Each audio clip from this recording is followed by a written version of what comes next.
Welcome back, guys. Part 6 in the playthrough. Do we just finish the tournament, or we actually won it after a mega frustrating fight? But let's put that all fine behind us in the last episode.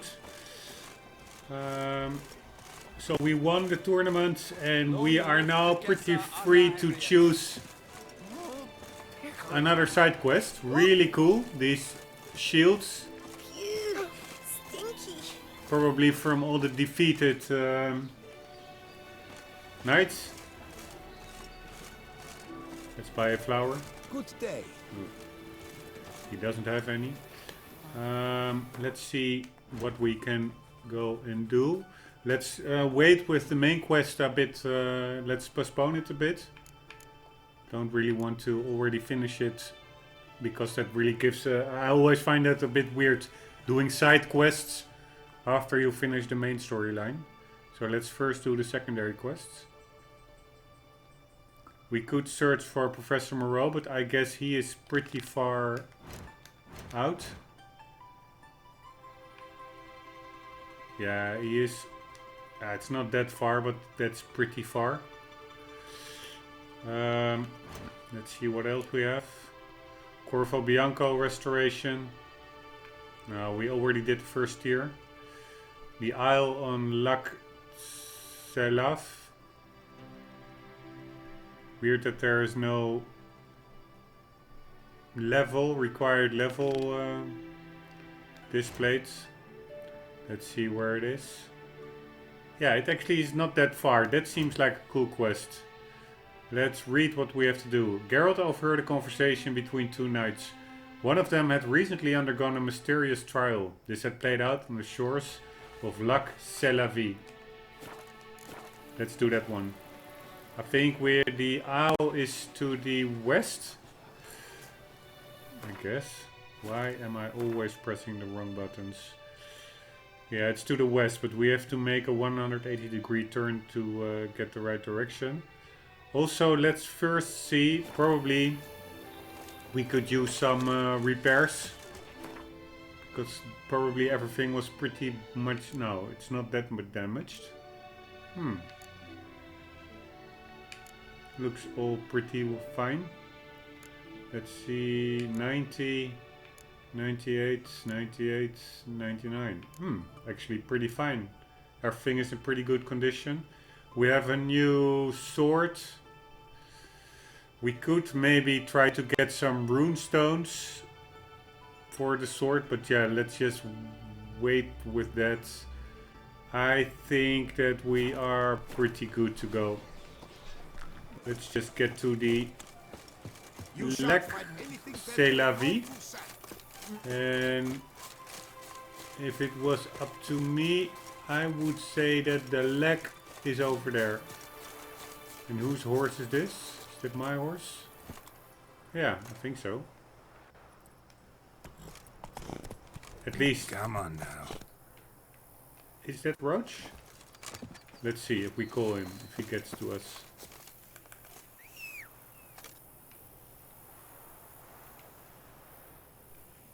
Probably we're too close.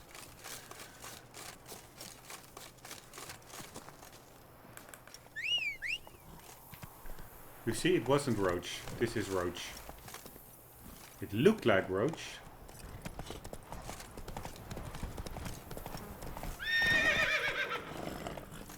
By the way, when I saw one of the completed videos for upload, I did notice that occasionally, simply graphically, it's a bit buggy, this game. Sometimes objects simply do not appear. A smashing place we have. For instance, that woman in the barrel, but also, let's see, what the hell is this? Oh, this was from the race. Also, I think over here there are some flying cups that I noticed. I wonder if they're still there. I think it was about here. Could you guess our sweet shining sun? I think it was maybe that barrel. Oh, here it is. Here's a flying cup. I hope you can see it over here. That's not on the ground and there's no table holding it, supporting it.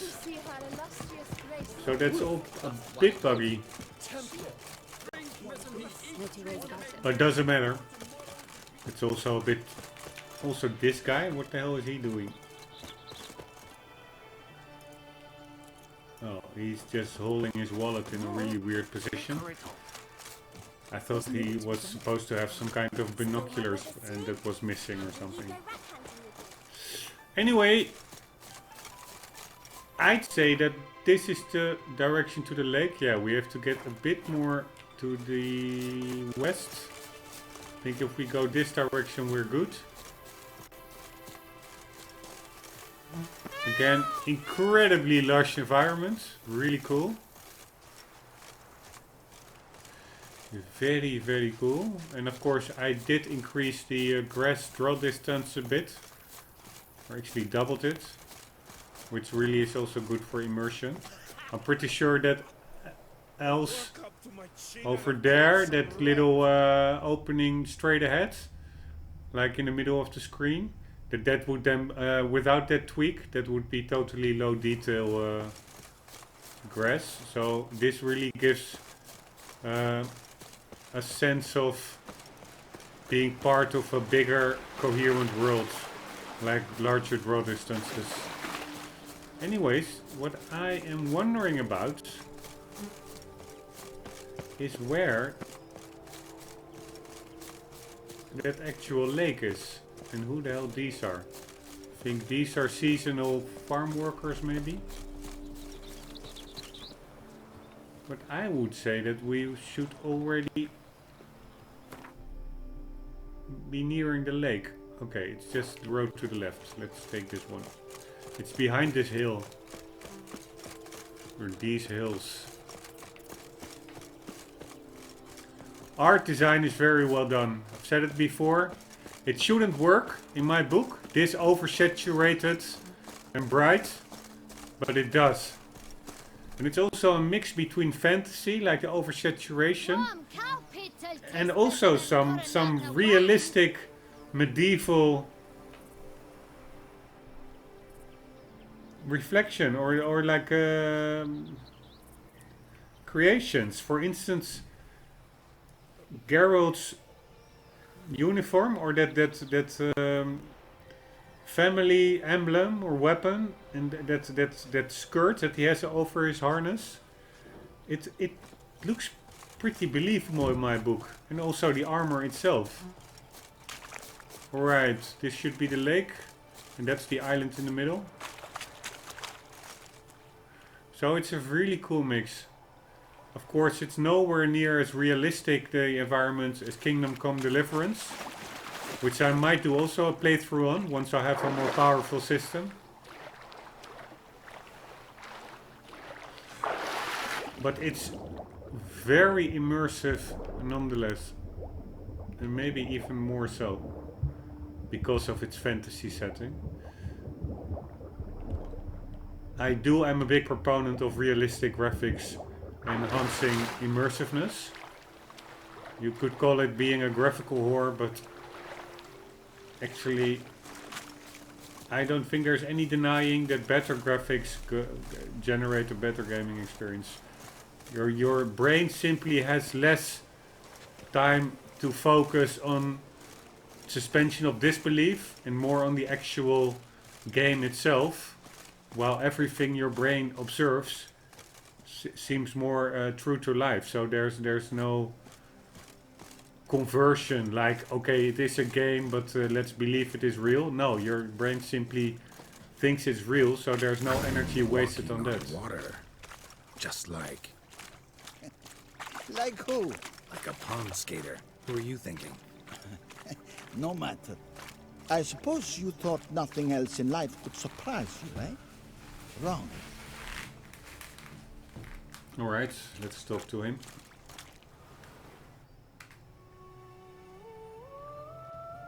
Hey, happen to know how the hell I can walk on that water? Naturally, I know. 'Tis time immemorial have I dwelt in solitude on this shore. and I can testify to the extraordinary nature of the lake. What's so extraordinary about it? I mean, besides the fact that you can walk on its surface. Just saying hi to my cat. Most wondrous lies in its depths. I watch over it. The blade may be grasped solely by one who possesses the 5 chivalric virtues. Folk call me a lot of things, but virtuous? I don't know. Yet I know. For I know who you are. You have proven yourself capable of great sympathy. You are a man of honor, as many can attest. Of humble means yourself. You showed generosity to others. Your valor is the stuff of legends. To acquire the sword, you must first convince me you are worthy. The inscriptions on the stones describe the 5 virtues: valor, honor, wisdom, sympathy, and generosity. During your time in Tucson, you can prove these virtues dwell in your heart. In this world, there are many in need. They will help you prove your chivalry.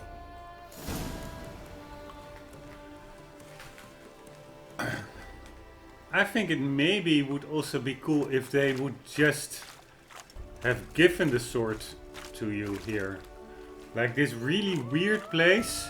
And everybody, of course, is expecting some kind of task or a fetch quest.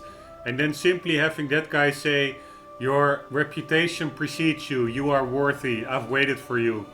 Please take the magical swords and be on your way. You deserve it. And good luck with the 5 virtues. That would actually be a really cool intermezzo in my book. I mean, there are a lot of... enough other quests still to be done. So you don't need to have a quest entangled to each gift in a game. To each reward. Can also be just a token of appreciation. Not that I'm saying I'm missing being appreciated as The Witcher, but I hope you know what I mean. It would, I think, put it would surprise players, amaze them. Like, hey, that's also a possible outcome of a quest. Simply getting something. Anyway, and also not even maybe explaining this on the water walking. Just leave it be mythical, magical. Leave some question marks open for the player to fill in. I think that would really enhance the mystics and the wondrousness of the game world. Anyways, we did get a quest, so let's see what it is. Read the inscriptions on the stones. Where are the stones? Here? Here we go. No man can be called good who does not share his prosperity with others. Generosity is required for dignity in life and peace in death. Next one. Valor does not make one good, yet how many good men have you met in your life journey who were cowards? Those who possess valor do not hesitate to stand against the majority, no matter what the consequences. Alright. There are many traits which bear witness to a man's true nature. Compassion is what separates men from beasts. Whoever feels sympathy for his fellow man will never turn a blind eye to misfortune. He will instead always stand in defense of the wronged. Honor can be purchased. Honor also cannot be sold. For its value cannot be purchased. Honor also cannot be sold. For its value is greater than all the treasure in the world. Yet one can lose it. And whoever does so shall have sullied his name for all eternity. A truly honorable man always stands behind his actions, faces every challenge and refuses to lie. Faces every challenge. What the hell does that have to do with honor? There may be a multitude of reasons not to accept each and every challenge that comes on your way. Wisdom is a virtue which one should strive to cultivate throughout one's life, for it's impossible to be wise. To be so wise, one cannot become even wiser. The wise know this. As we journey through life, we should seek to make wise choices. Remember, wise choices are not those which make our lives easier or simpler. Often, they make them more complicated. But always, they make us better. That was a pretty deep one, I find. Because it's certainly true, in my book. The best choices usually do not make things easier, but they do make you better. Alright, anywho, what do we have to do? Wait for an opportunity, wait for a chance to prove your wisdom. Okay, so we nothing here to do anymore. Search for Moreau's grave, restore Corvo Bianco, Gwent. First we have to get some Gwent cards to do that one. This one is way too high. Knight for hire. We can do those contracts. Wine Wars. Go to the place where the auction will be held. Let's see where this one is. Oh, wrong button again. That's also pretty far. Let's otherwise do the 15 little quests. That was this one.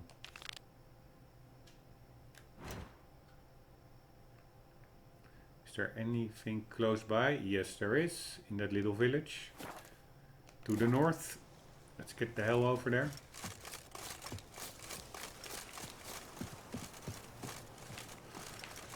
A screen tip also said that you could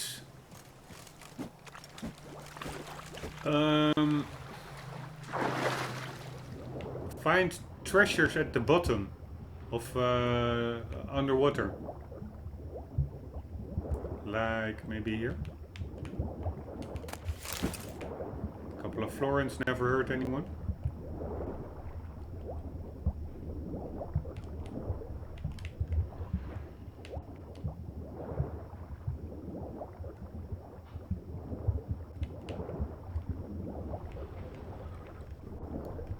Nothing much more here. So let's get out.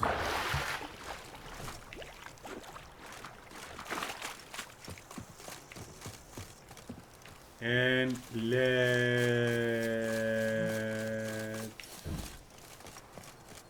see where the village is. I think it's over there. The trees also really are like those Mediterranean trees, like those really hot climate trees.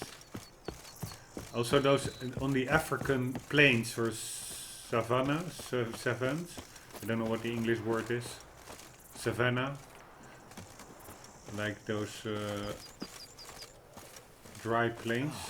You have, I think, those kind of trees. Quick, F. It's a nap. You make mountains out of molehills, Vilmar. No. It'll be better than five. I must insist, Count. You'll be much the safer with us at your side. Bold and dash. Count, if I may, I believe Vilmar's in the right. There's no knowing what lurks in these wilds. True. Lads, I find your concern touching, I do. Yet I've long awaited this day. So, you must forgive me, but I shall go through with it as planned. Ah! It seems my guide has arrived. Greetings. Greetings to you, White Wolf. I presume you saw my notice? Foolish question. You're here, thus you must have seen it.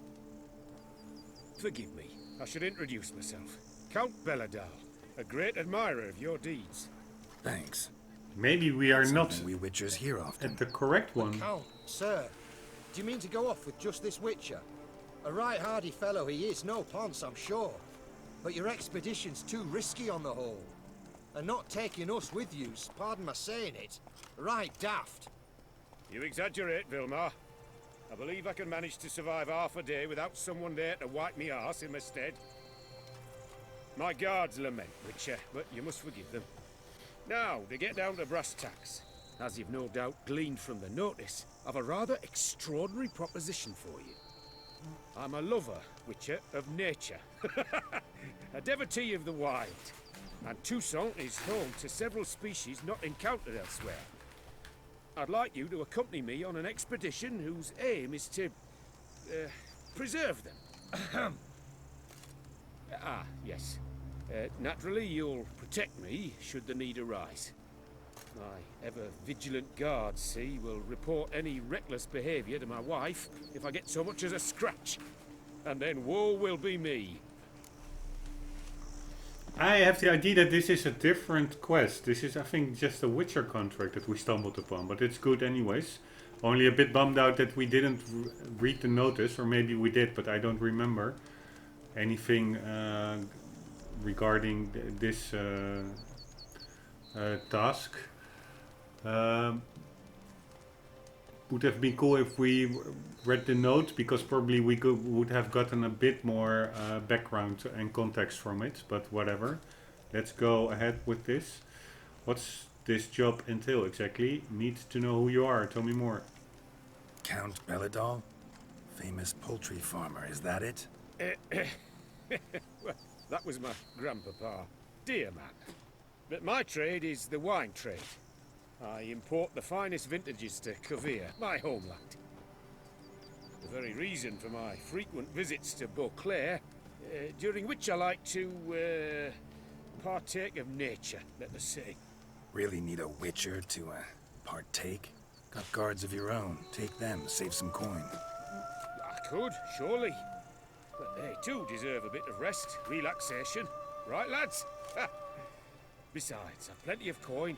Coin that needs spending. Who dares stop me? Ah, so this is about a rich man, bored stiff, seeking thrills. There's also Clarissa, who... Vilmar, please. Who what? My daughter.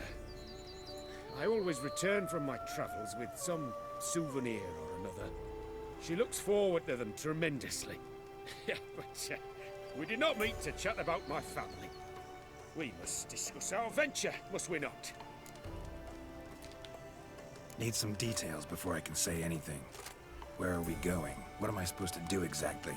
In the roundest terms, we shall admire the local flora and fauna. And while we do, I might preserve a thing or two. Preserve? Of this device, see? The Parastisomac. It captures, likenesses. A parasesta what?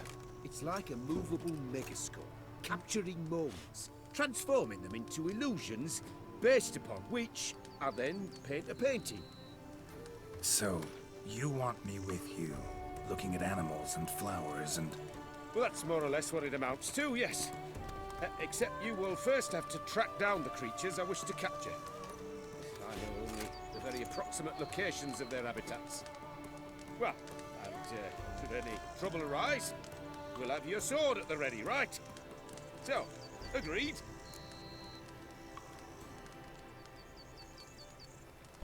Let's do it. Doesn't seem hard. Be glad to do something pleasant for a change. Sublime. In that case, here's your map. Before coming here, I dispatched requests to several local hunters.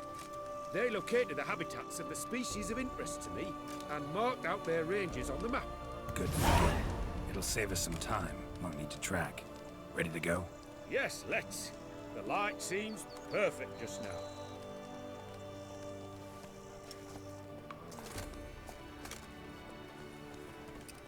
now. Cool apparatus. Holy shit, I just finished the Evil Within 2 playthrough. And there an enemy, a couple of bosses from Evil Within 1 had a recurring presence in that game. One of which was, I think, a monster with like a safe, like a lockbox as a head. Pretty similar to the square unit that this guy has on his head. So I'm actually a bit hesitant now. I have these associations with Like a horror game boss fight. But let's give him the benefit of the doubt. Let's see where we have to go. Check Count Bellatil's map to find good spots from which to spot animals.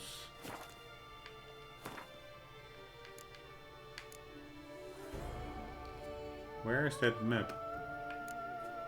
Count Bellatil's map. Oh, this is actually cool. This is just a static map that we have to use. So, I think you have the lake. It's the northern part of the lake.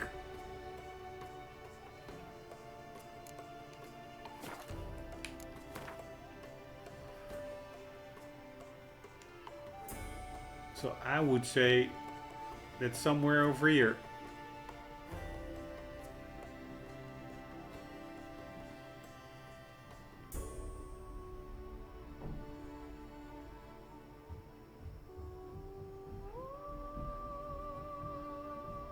Okay, let's just try it, but it's not really clear. Seems I got the map, so I'll lead. Wouldn't rather be out here with those guards of yours? You jest. It's deliverance to emerge from under their wings. Believe me, they're overprotective. Oppressively so. I wish to admire the wildlife. Preserve it. Not watch them kill it in a fit of misguided fear for my life. What if the wildlife attacks us? Then we shall have no other recourse. I do not wish to be something subtler. You, but as long as they remain calm, we've no need to provoke them. It's of the utmost importance to me, in fact. I do have to say that that map is quite unclear. Where is it? Right here. No. What the hell is this? Old map of Toussaint. Okay. Here, this looks like a totally different map. You have like a lake and a river to the right and the palace in the middle. Let's see if that corresponds to what we see. Ah! Somehow it's already on the map. But you had like a lake. No, yeah, this is what I mean. That map of Toussaint is very different. A lake to the left, the palace in the middle. But where is that river to the right then? Yeah, that's probably this thing over here. But still, if I look at what I see here, I say that is pretty different to what you see here. But probably the focus is also different and the skill. Anyways, we have had some indications on where to go on this dynamic map. So let's dive right into it. Should be somewhere over here. There should be a deer. I'm actually not sure what he is interested in. Escort Count Bellador near the Panther's lair. Lead Count Bellador to the Giant Centipede's lair. Alright. One day Geralt happened upon an unusual contract notice. Someone was seeking the aid, not of some unnamed witcher, but specifically of the witcher named Geralt of Rivia. The notice listed no other details, so Geralt, admittedly intrigued, resolved to see what was its issue. The individual so intent on employing the White Wolf and no other was a certain Count Bellador, a nobleman from Kovir. The aristocrat wished to embark on a nature trek with the legendary witcher and my dearest friend as his guides. As the Count was offering an exceptionally generous fee and the job seemed simple enough in its nature, Geralt did not take long to accept the job. I do think that I might have seen this contract.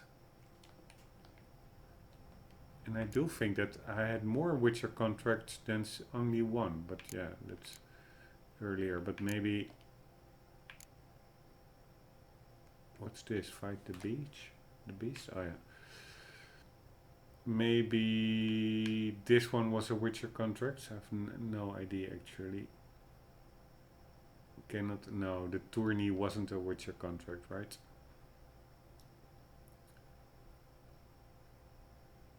Tradition has sanctified 2 codes of conduct in Toussaint, the teachings of the prophet Lebioda and the chivalric principles which guides its knights.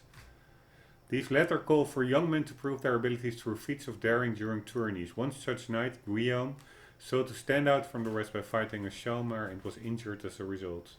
Ah, that's the guy from the start of the DLC. Afterwards, he pleaded with Geralt to visit him in the medic's tent. He said he had a very urgent matter to discuss.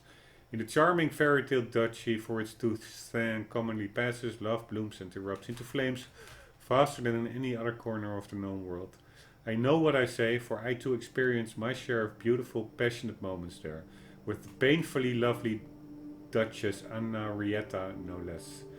But to return to Geralt's adventure, he agreed to assist a young knight with his troubles in relation to a striking young lady in waiting named Vivienne. The youth, lacking experience in love's games, its ruses and deceits, was feverish and suspected that the lofty and inaccessible object of his love might have fallen victim to an evil spell. Wishing to help the youth get to the bottom of the matter, the Witcher agreed to enter the lists and take part in the tourney's assorted challenges. In observance of tradition, the Witcher had to reveal a name to take part in the tourney. He chose the immensely original moniker Geralt of Rivia. While playing knight, Geralt did not dare neglect his Witcherly duties. He spied on Vivienne and followed her to a forest glade, where he discovered her secret. The woman had been cursed while still in her mother's womb. Touched by moonlight, she transformed into a bird. Geralt offered to help her to lift the curse that held her, yet he warned Vivienne that the ritual to break the spell could have dire consequences. Geralt performed a ritual aimed at reversing the curse that held Vivienne. He had warned her beforehand that it could result in shortening her remaining life to but a handful of years. The number lived on average by an oriole, the egg of which the Witcher used during the ritual. Vivienne had acknowledged this possible consequence and stated that she would be grateful to Geralt, for it was through his efforts that she could finally taste a normal life, unfettered by the need to conceal her defects. Unfettered is it's maybe a play on words, because she was full of feathers. Anyways, I think it's also good to read the descriptions, because it's the playthrough after all, so that we get the full context. In Holloway, the Witcher came upon 2 friends of years long past, Palmerin de l'Enfant, I think I already read this one, and Milton de Perrin, who had come to Velen as emissaries of their sovereign duchess. If you find yourself wondering why these knights errant seem stuck in this slipshod backwater hamlet in Velen, I hasten to explain. They had decided to wage war on some local bandits. Palmerin, ever eager to resolve crises, peacefully intended to address the robbers, appeal to their sense of decency, and thus direct them onto a path of virtue. Geralt expected Palmerin's rhetoric to fall on deaf ears. When the bandits arrived, Palmerin put in a valiant effort, yet ultimately a bloody fight broke out. The Witcher assisted the knights from afar to deal with the local rebel. Though this could seem a somewhat unpatriotic act, there is no doubt Geralt's choice was thoroughly justified and that he had taken the moral high ground. Yet in telling a story, one should never get ahead of oneself. Suffice now to say the knights delivered their message, and the Witcher agreed to take on the contract. He then promptly set off for Toussaint in their company to face the beast that tormented the duchy, and thus the adventure was underway.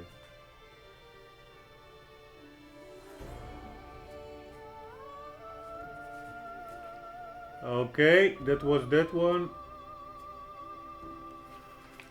This one.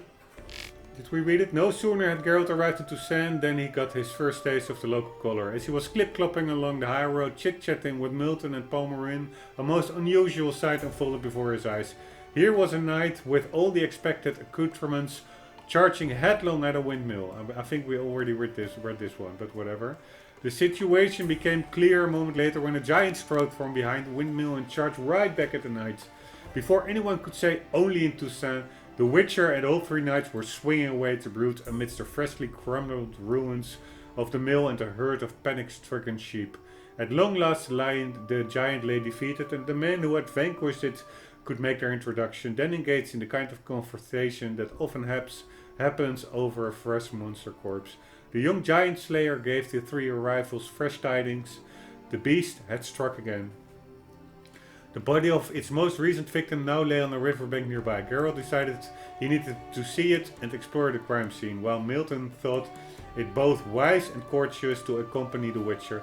Geralt failed to find the victim's body on the riverbank. It seemed the ducal guard had removed it to the cool cellars of the Corvo Bianco estate. Ever the farther, however, Geralt did spot something the soldiers had overlooked. Based on the item and with Milton's help, he established the identity of the beast's most recent victim.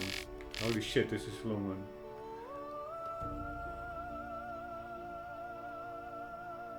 Yet he failed to divine the species, genus or family of the creature that had perpetrated the crime. Only an autopsy could help him do that, so Geralt set off for Corvo Bianco, alone this time, as duties of court had called Milton to the ducal palace.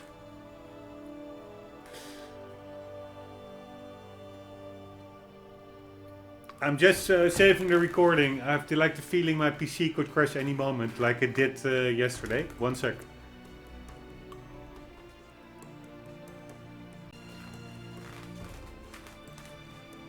Alas, something wicked had arrived at Corvo Bianco's vineyard. As the Witcher drew near the estate, yet was still at some distance, battle sounds reached his ears. On arriving, he saw the bodies of guardsmen, murdered just moments before by Abraxa. The Witcher promptly defeated the vampiress,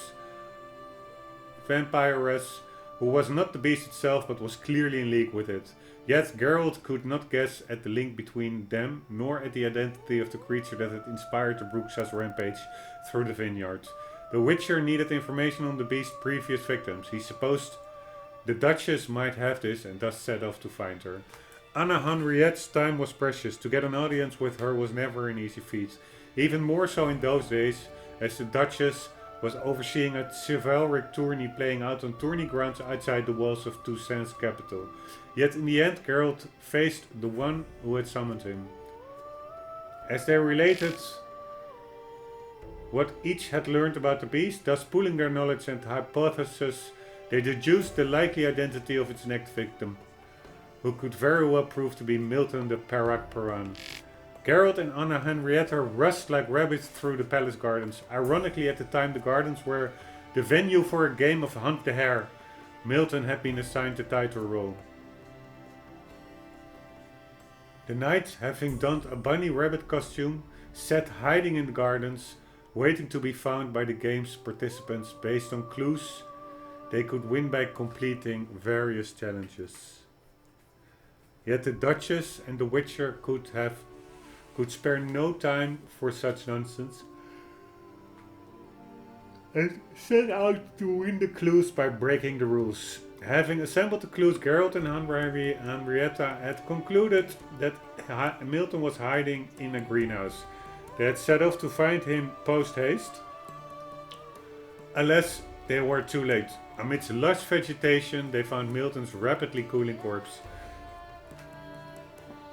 The murderer stood over it. As the Witcher stepped towards him, the killer dashed off. Thus ended the first stage of Geralt's investigation, and thus began his mad pursuit of the murderer. When word of this is Blood Run, yet another murderer reached the tourney participants, panic broke out amongst them. Geralt, affected no such emotion, remained on the killer's trail as they rushed helter-skelter through the streets of Beauclair. The Witcher finally cornered the murderer in an old abandoned storehouse. I do not know, nor do I know of, a single soul more experienced than Geralt in his profession. To surprise the Witcher takes incredible guile, yet the murderer, sowing terror throughout Toussaint, managed just that. The Witcher caught up to the killer, there was a brief exchange, then a fight most fierce ensued. I cannot say how the duel would have ended had our old friend Regis not appeared and intervened. Thus, Geralt's first confrontation with the beast went unresolved. Alright, that's everything we have completed. We are now doing this big game hunter quest. Being one of not a secondary quest, we will do those later. We have the one open where we were walking on the water. This one, there can only be one. Wait for a chance to prove your wisdom. The rest we will do later. And afterwards we will continue with the main quest. And the blue one is of course Hearts of Stone, which I already completed during the main campaign and is not part of this playthrough. We're solely focused on Blood and Wine. So we are going to the Centipede's lair. That's the one that is highlighted now. Centipede doesn't really sound too welcoming, especially not giant ones. But anyways, I am going to cut it off shortly here because I have to take some dinner. After dinner I will most likely immediately dive back in, and otherwise tomorrow after work. But I think chances are 85% I will simply dive right in after dinner.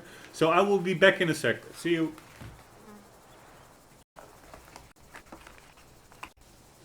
Right, back in game. Let's get us some giant centipede. And I do think a centipede is an Rombbb says there should be panthers around here.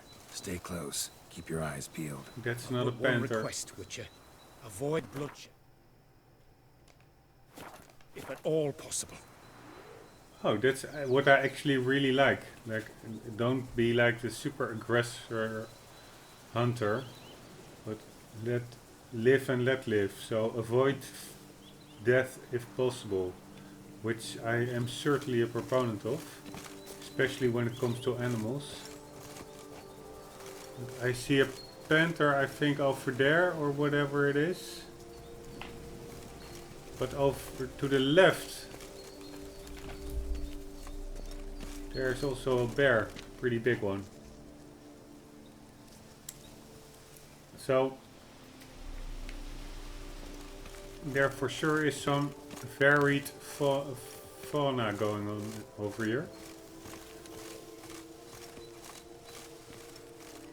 What is the aim? What we need to get to a centipede, right?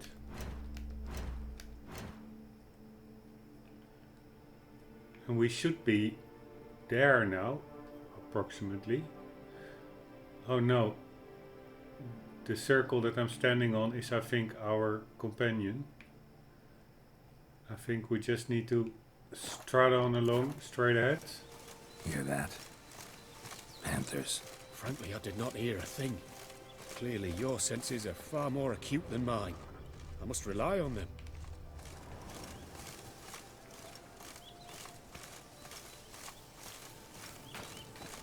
Also, again, a very cool quest. Like, don't be overly aggressive, just be a friend of nature and also enjoy the beautiful nature. Oh. They did a great job.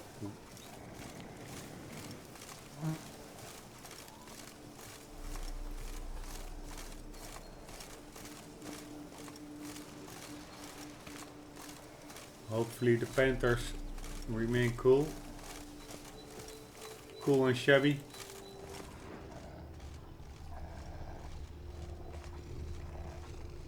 Is there something lying over there on the rock, or is that a plant? I have no idea.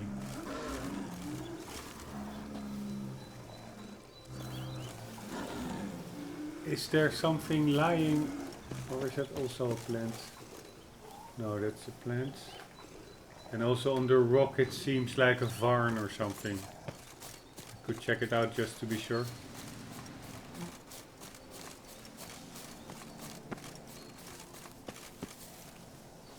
And now it actually seems to lie on the ground suddenly.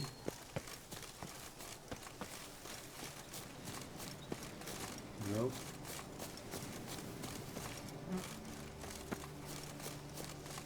I was talking about... Ah, that's a pheasant, I guess. Holy shit, a lot of dead birds and pheasants. Is it a pheasant or is it a bear trap? It's a trap actually. Ah, it's stuck!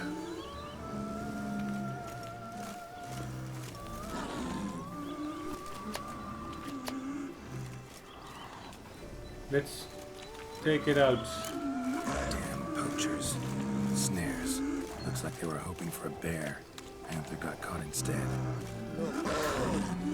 Will you help the mother? Give it a shot. Gotta calm her first. Likely to lunge at us otherwise. Really? So You cool. freeing her. A superb image. Alright, I have to press the right button.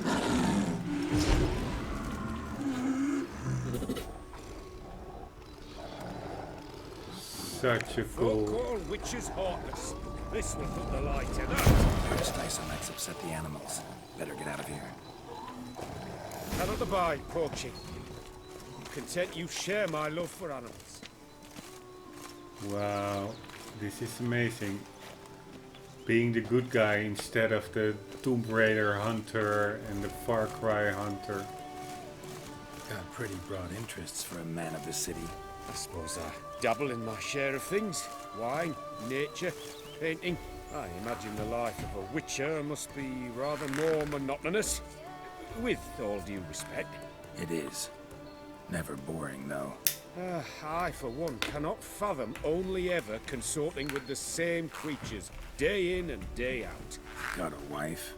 Yes? What's that got to do with anything? Nothing. Yeah. Just asking.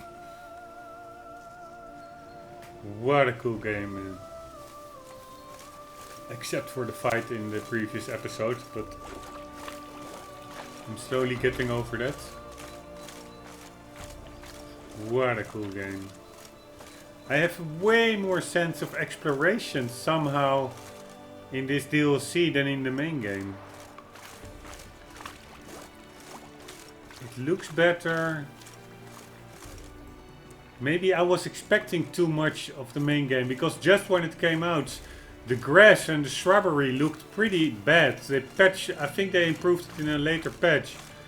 But I was really accustomed to Skyrim Special Edition or heavily modded Skyrims, which actually look better in certain settings than The Witcher. And also I didn't really like the third person, and that he looked a bit small. He was always far away. It's a small character, so you couldn't really see the details up close. The camera was quite far away, so it's not that up close in your face as Skyrim can be. But man, now the quests with that bird lady before, now with that freeing the panther, the environments, this scenery, it's an amazing DLC, I must say. And even, it's already pretty old, not that many terrific games came out lately, but it still holds up very well. Alright, let's see where we have to go. Alright, to the right. We have to get over there.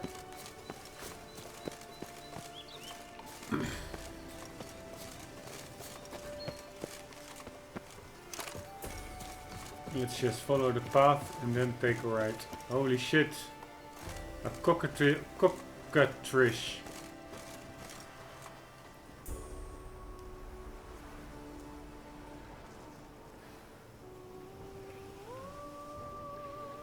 If it doesn't attack us, I won't attack it. Fly away, you dragon bird. Let's see where we have to get to. To the right. Let's get out of its sights.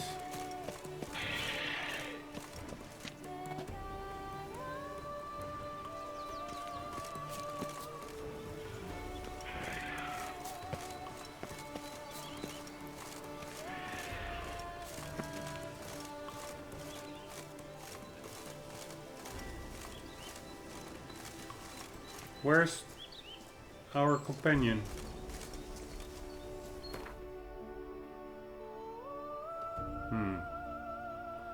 Alright. Have to get over there, I guess.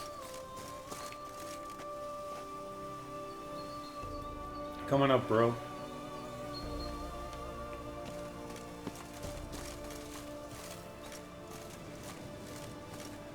Deer, rabbits, panthers, bears, cockroaches.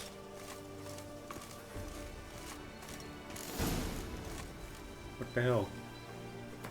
Do we have a new objective? Use your Witcher senses to locate giant centipedes.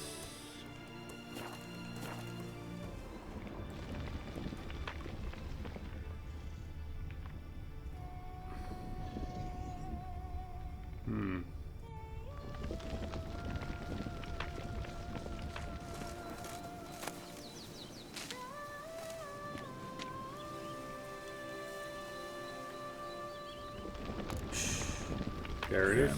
It's those centipedes, giant underground tunnel burrowers. Make a distinct sound. We can use that to track them.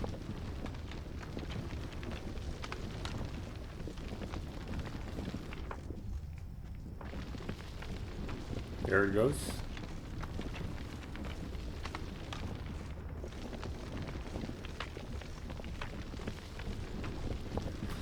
It would be so cool if we do not have to fight it, only snap a picture of it. Like a peaceful quest, that would be a really good change of pace in RPG land.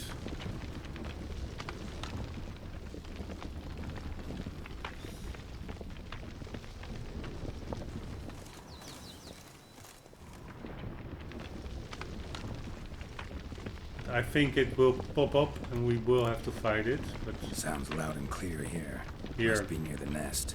We're here. Well, this vantage point's no good. I shan't capture a good image from here. Alright, wait. I'll find you a better spot that's safe too. Tread lightly. Giant centipedes sense the softest sounds, the lightest vibrations. You wake one up, it wakes up angry.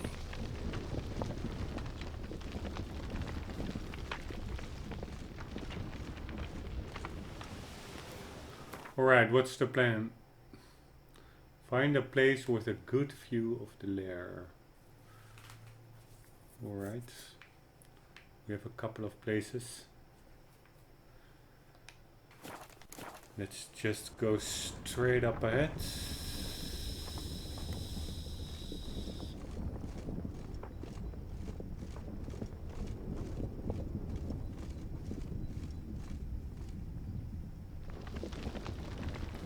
So that's probably is their lair.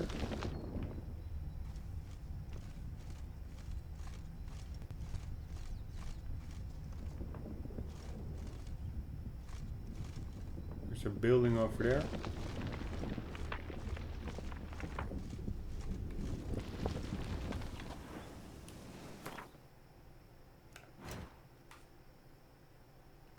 Why the hell?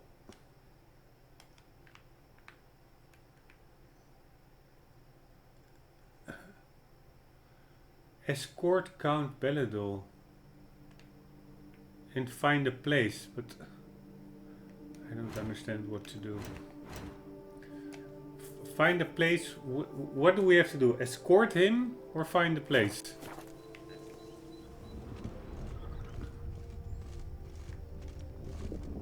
Carol was lastly speaking of finding a place, not escorting.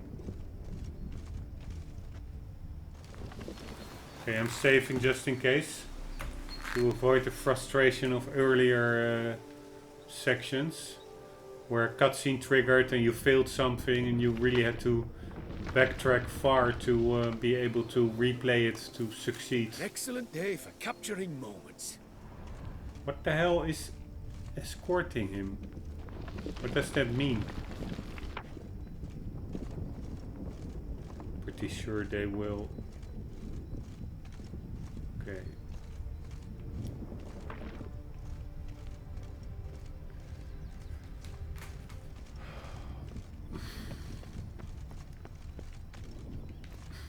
Come on, game. Don't be this needlessly confusing.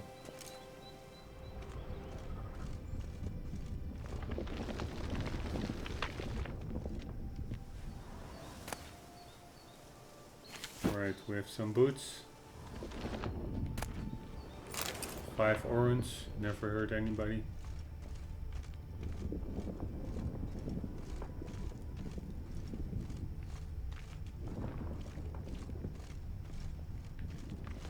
Now you tell me what to do.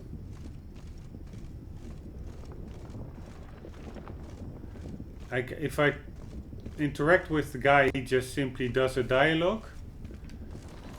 There are like 4 or 3, not counting him, circles, so locations. Find a place with a good view. Escort count. Find a place with a good view. Find a place with a good view. I am in a place with a good view. I'm in such a circle now. How about here? Ah, okay. I don't know. Isn't it a bit close? Right. We'll find another spot. I had to press the interact button, my bad. Alright, let's take the spot to the right.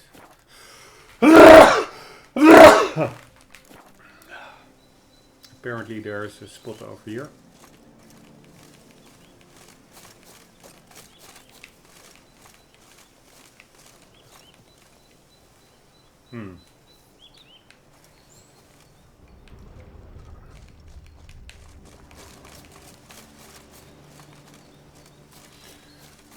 Right. Somehow. Seems like a safe spot. Yeah. Safe, perhaps, but it offers no view whatsoever. True. Fine, we'll keep looking. Let's see.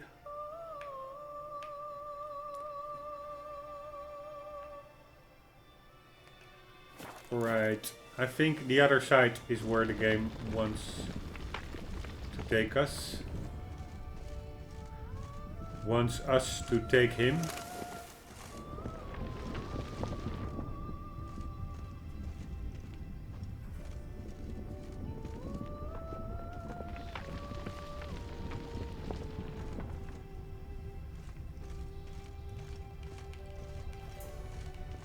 Somewhere here, maybe?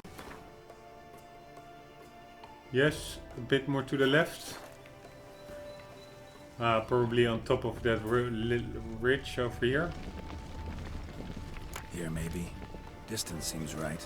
Light's not bad either. Yes, this will work perfectly. Cool. Come on, bro. Can you lure them out? Give me a minute. Need to think. Vibrations. Gotta send some through the ground. I'll try tossing a bomb or casting a sign. And you watch out. Don't get any closer. Alright, let's simply toss a bomb. Let's take... Yeah, it doesn't really matter what bomb, I guess. Fire damage. Yeah, let's just do one that doesn't really hurt them. We are in the nature-loving mood over here. So one that doesn't leave fire or potion. Let's do a blinding bomb.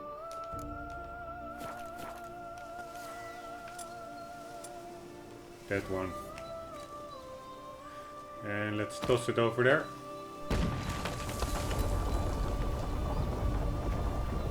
Whoa.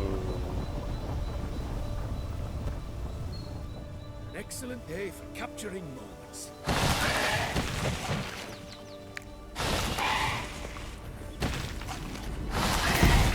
Thank you. Truly magnificent that was.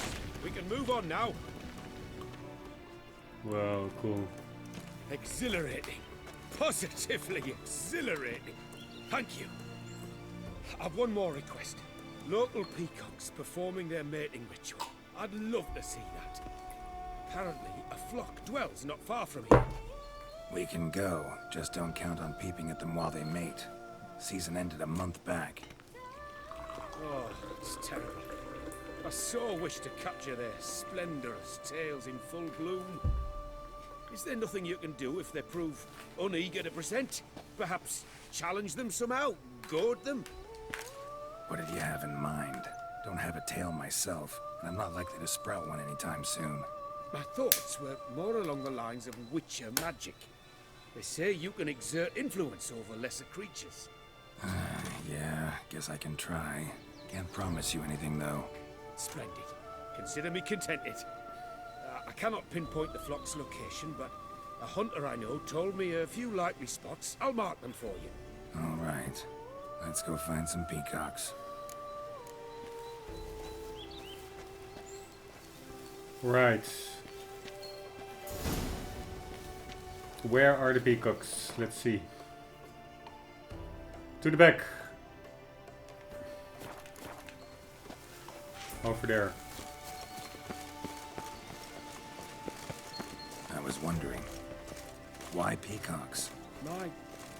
My daughter is rather fond of them. There will be a treat. To the left.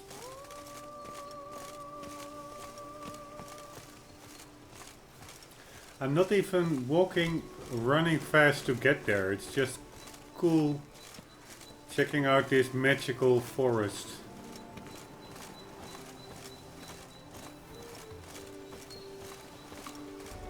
I have so much more sense of exploration, what I mentioned earlier, than the main We're game. close. Eyes in the back of your head.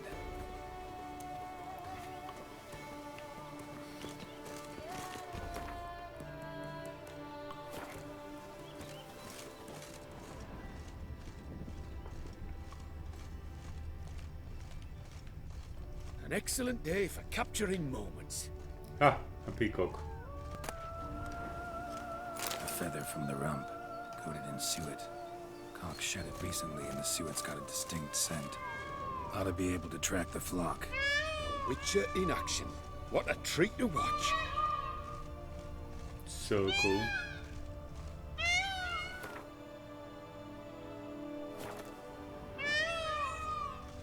So much cooler than the regular murder investigations. Also very nice audio design.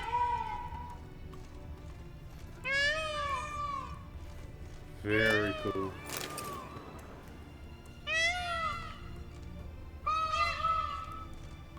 Almost sound a bit tragical.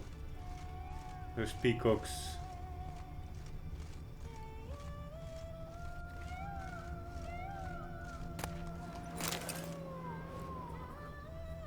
Come on, Garrett. Shouldn't take you that long to pick up a feather.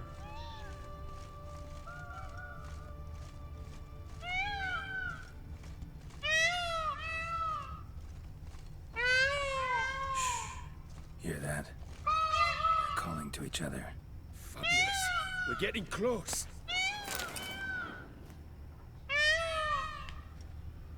Very cool.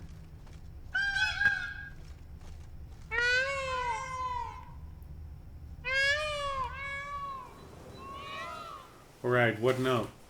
They will fly away if we follow the peacock's trail. We did, right?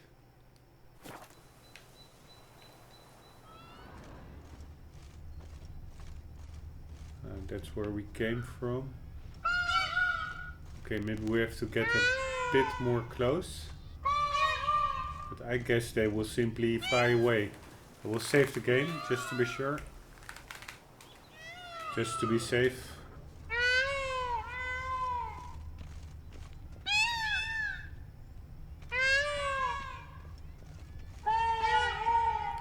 What does the game want me to do? Get closer? Probably.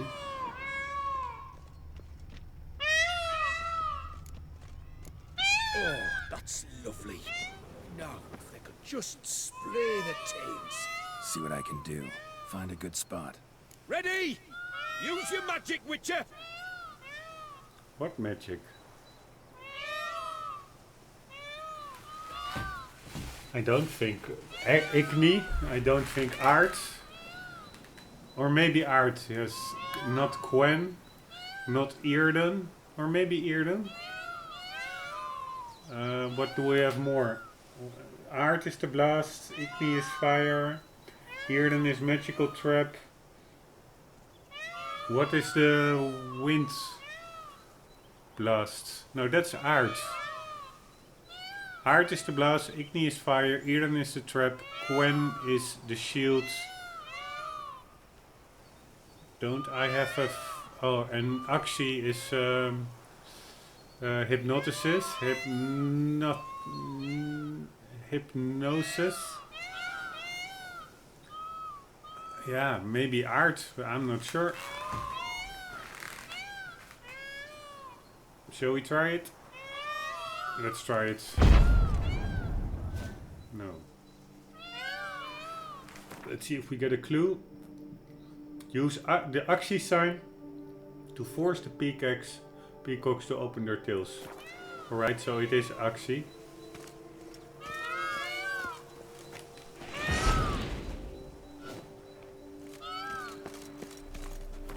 And we have 2 of them open. 3 of them right now. Take your picture, dude. This'll be a masterpiece. Smile, please.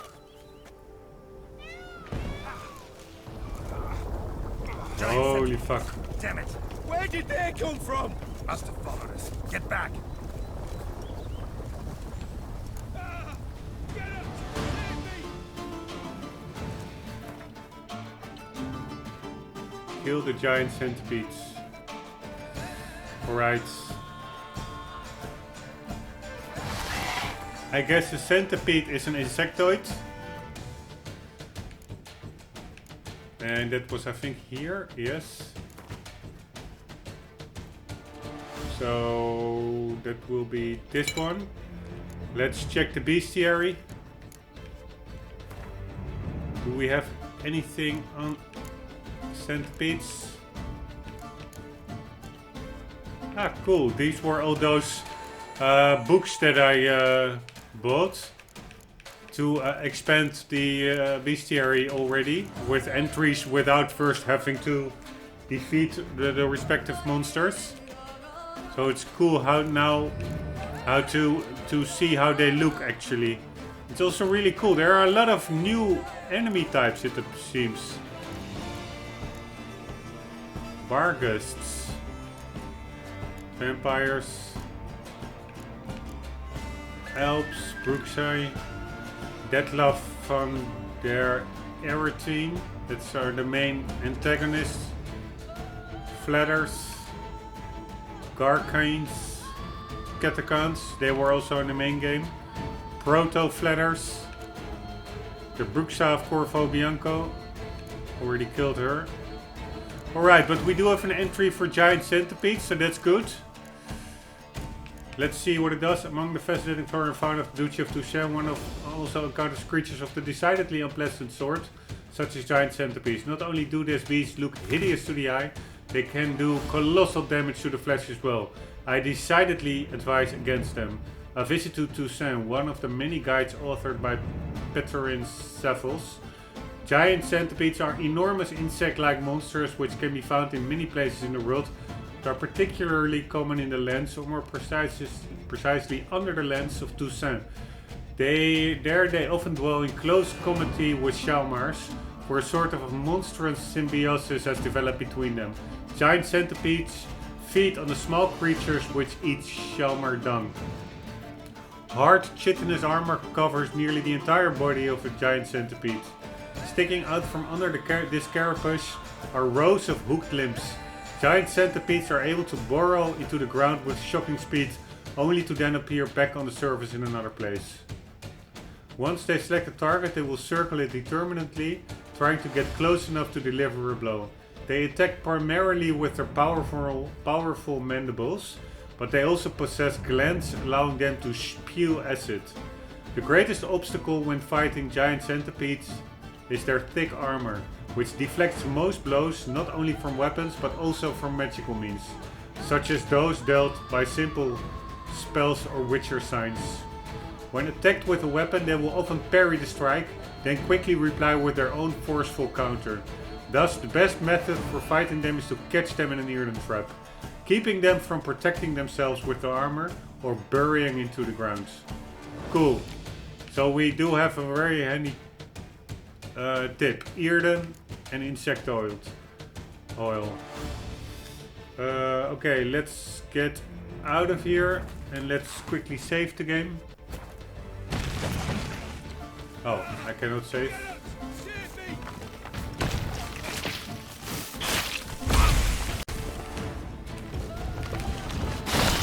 Why the hell?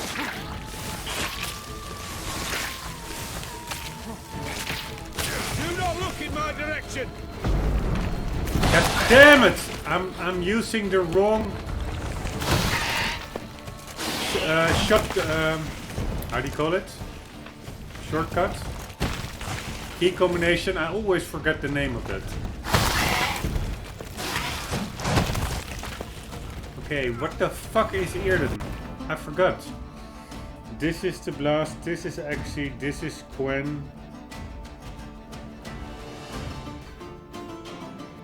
I think I know what it is. Do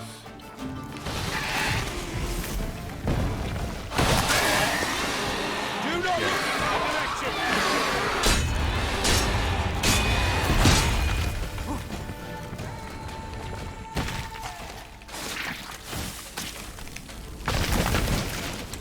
Come on, bro.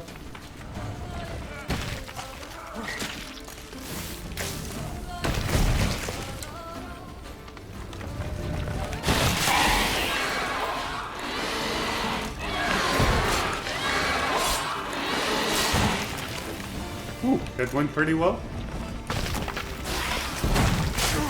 What the hell? Where is it? Do not look in my direction. Oh. Alright, let's quickly take that potion that enhances our vitality. Because we got pretty heavily hit. Okay, we can restore vitality. Or increase the maximum vitality. 25, 30. Yeah, let's use this one.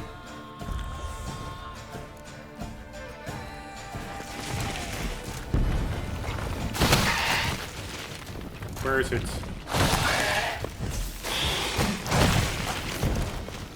Holy shit, where was it?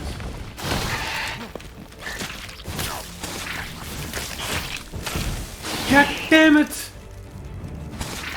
God damn it! It's really Do annoying. not look in my direction.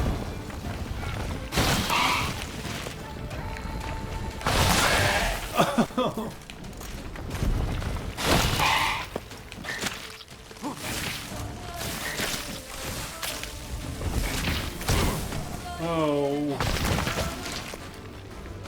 How can I quickly get to it? Oh my fucking god. It is a bit... The fighting...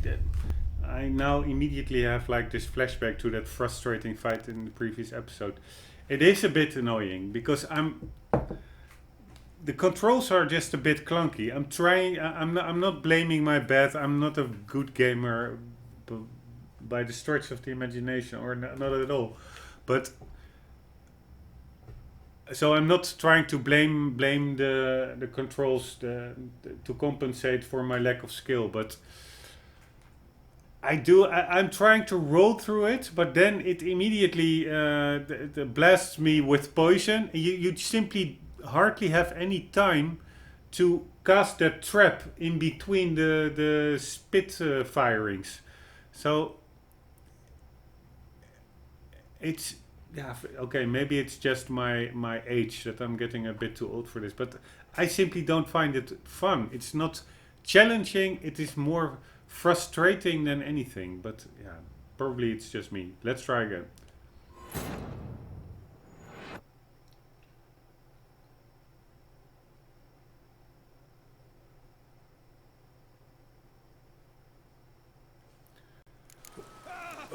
Get it! Alright. Can I get some oil?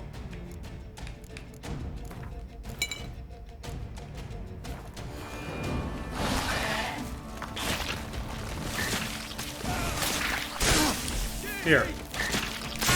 See, this is what I mean. I have no time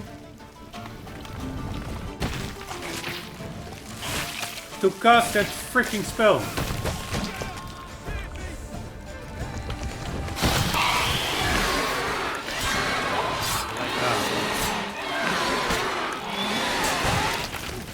Alright, that went relatively well.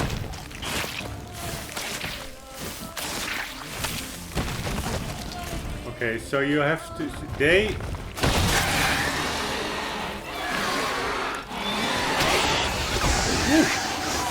It was actually pretty easy. All over now. Okay, so it's my own mistake. That was tense. I believe I've had my fill of excitement for today. So you have to lure them to your place, and then before they get out of the ground, you have to place them. Get everything you wanted? Yes. In that case, time to get back to your camp.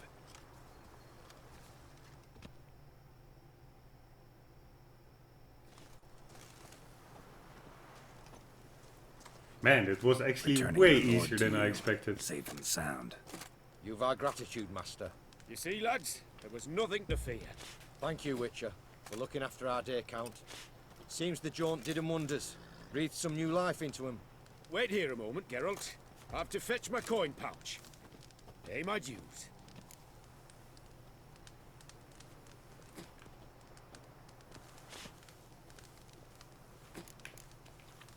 New life?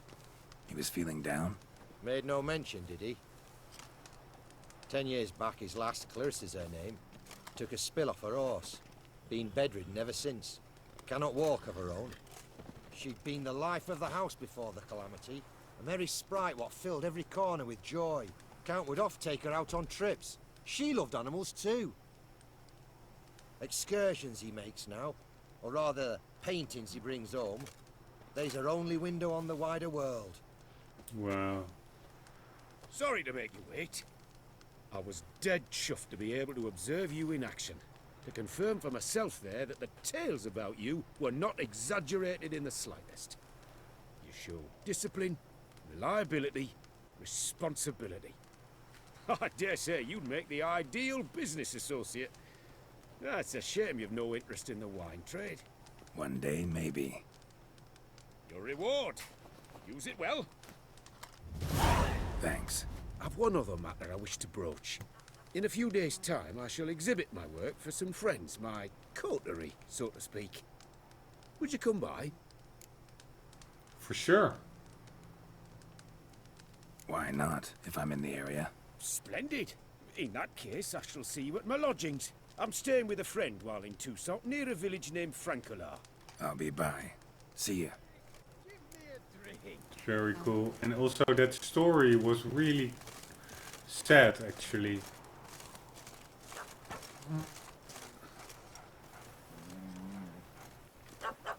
He's a really cheerful guy, but hiding a big pain with his daughter Hey, over here, being paralyzed. Heard you calling. Wanted to talk? I did, for we're neck deep in trouble.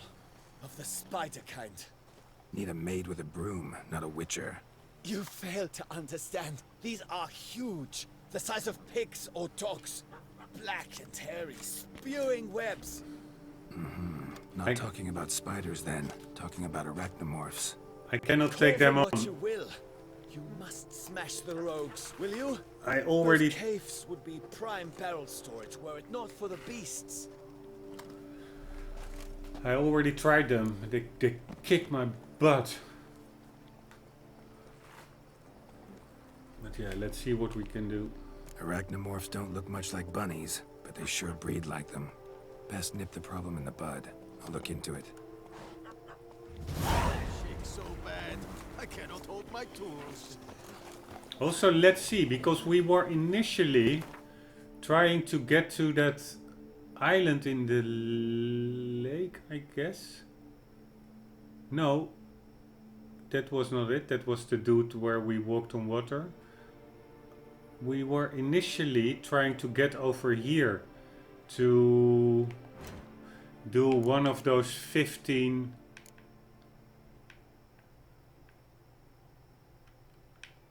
Why is there no sound anymore? Here, this one, I guess, we were talking about, or we're trying to get to.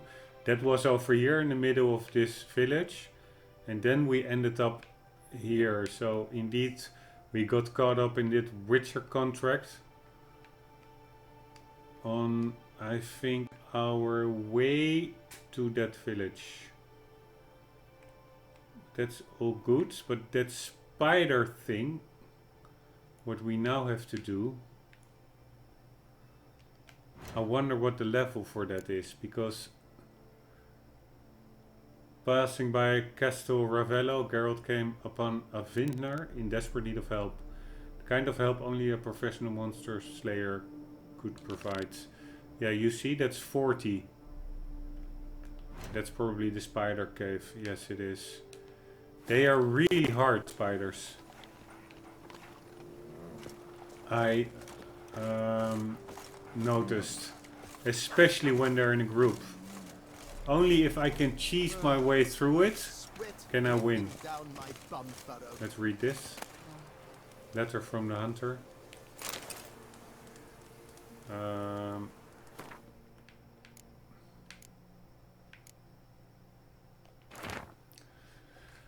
Distinguished Count, as you ordered, we have found out where the creature of interest to you live. All the places are marked on the map attached to the package.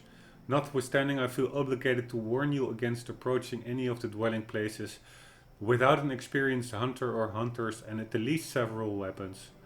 In the month in which you intend to travel to the duchy, panthers are caring for their young, while centipedes are particularly active gathering stores of fat tissue before winter. As the head of the Guild of Local Hunters and Trackers, I recommend taking a guide from our organization. Please let us know if you are interested. I shall personally make sure that your escort is made up of the best and most experienced people. With expressions of deep respect, Olivier de la Braga, Duchy of Toussaint, Guild of Hunters and Trackers. Alright. Let's quickly replenish our stuff.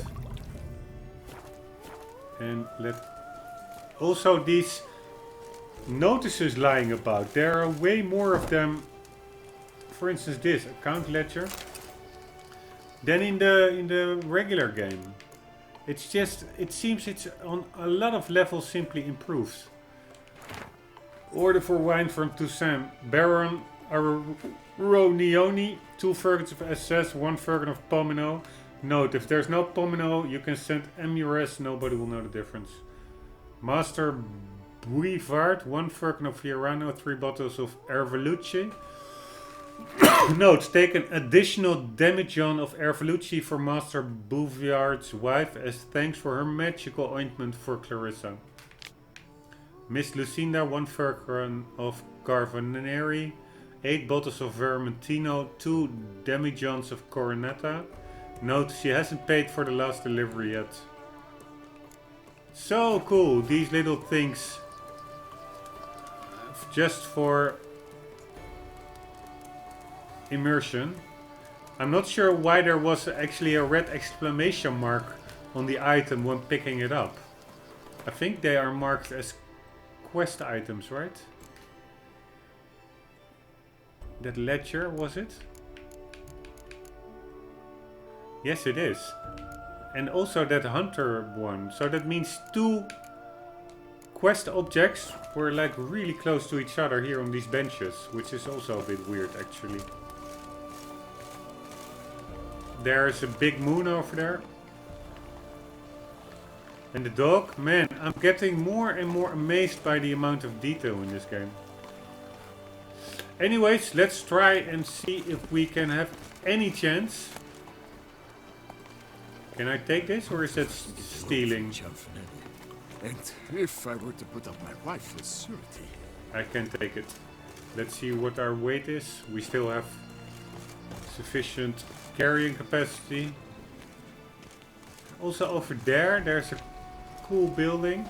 Pretty high tower. Man, tomorrow it's weekend. Cannot wait to simply dive in. Alright, the planning is to kill some freaking spiders. I'm saving the game and the recording as well, just to be sure.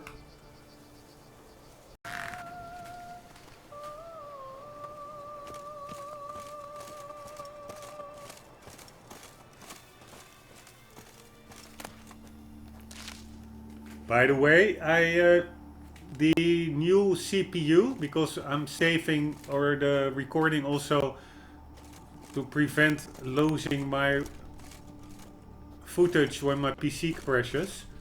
A pretty old. Holy shit.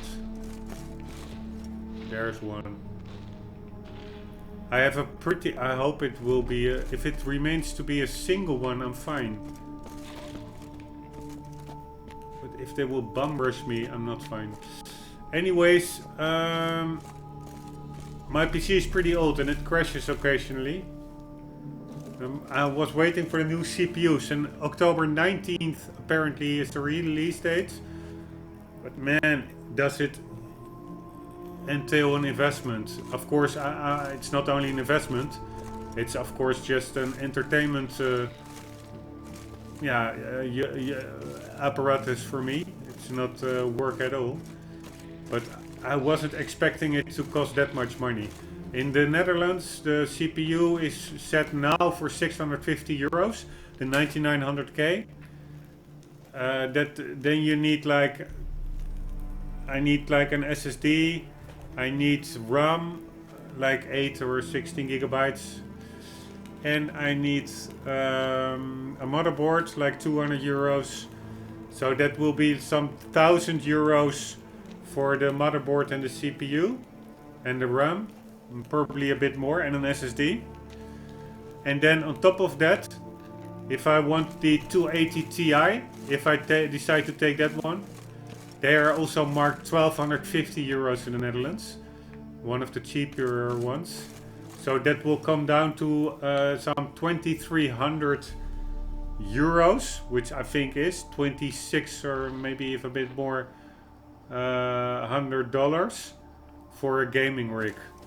Of course, the main benefit is then finally I will be able to record HDR, because I have a cool HDR capture card that I cannot really fully utilize now, because my PC has not enough horsepower to edit and decode or encode 10-bit HDR streams. But with that new PC, of course, I can, and so it's not only about being able to play at a better resolution and stuff, it's also being able to edit way more fluidly. Although I must say that not a lot of video editors actually have full support for HDR yet. It's on televisions, it's all really have become pretty mainstream on LCD screens. But in the video editing software and in PC gaming itself, it is still a bit of pioneering. Takes actually quite long, I must say. Okay, let's take it out. Let's see. I was babbling, sorry, but yeah, it popped into mind because I just read that an article about the CPUs. Let's see about the bestiary. Do we have anything on spiders? No. Actually, what I did, I tried to beat spiders at the beginning. I encountered some of the DLC. It didn't work. They really kicked my ass. And then I was wondering whether they are actually insectoids or not. And I googled it, and actually spiders are not insectoids. They have 2 more legs, and they have 1 less body part. But the insectoids, they exist out of 3 main body parts. And spiders only 2. Spiders have like this rear end and a middle end with the head attached to it, incorporated into it. And insectoids have like this rear end, middle end, and like this head front end. And they have 2 lesser legs.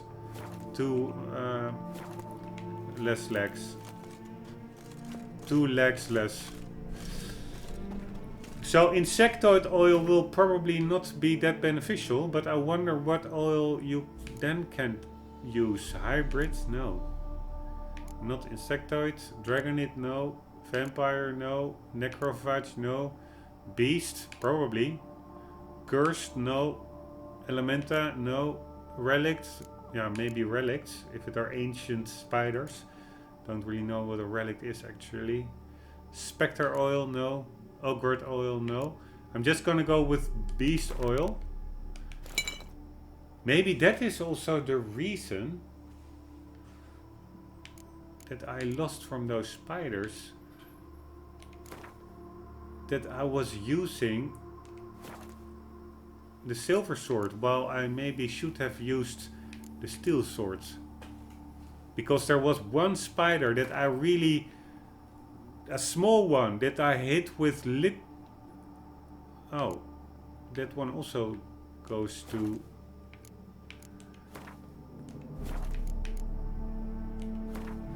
No, it goes to the steel sword. I literally hit it with like 10 subsequent hits. And yeah, it wasn't really phased. So I really was like, damn, those spiders are sturdy. But maybe that's because I hit it with the wrong weapon.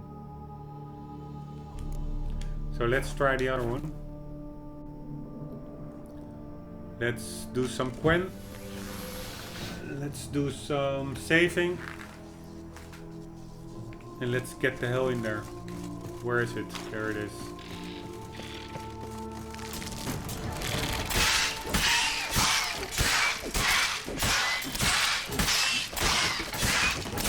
This is what I mean. They're pretty sturdy. Come on, this is crazy.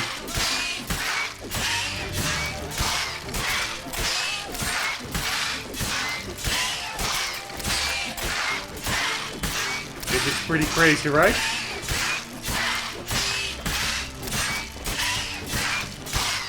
But if I kill this one, I get a bestiary entry. So I really should kill it.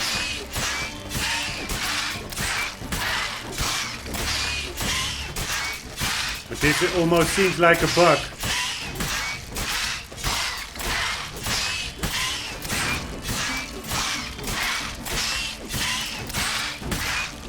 Come on.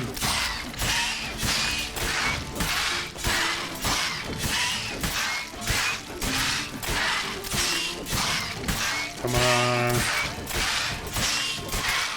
Alright, let's agree that this is not the correct weapon.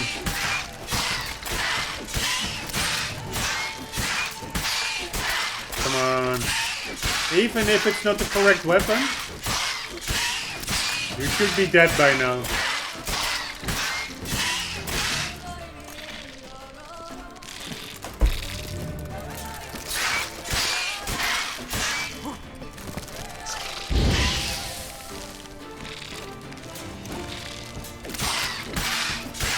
What the hell? It's not even attacking me.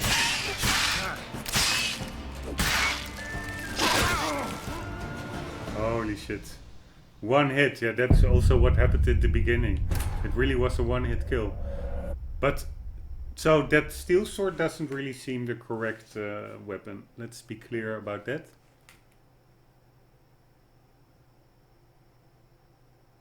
So, let's take another sword. That steel sword probably also went from like 90% good condition to like 10% after that many hits. Alright, I will apply, yeah, what oil will I apply? Yeah, let's do just relic oil. Fuck it.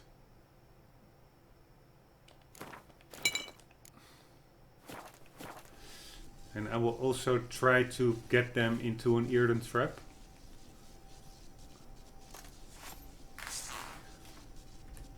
Here we go.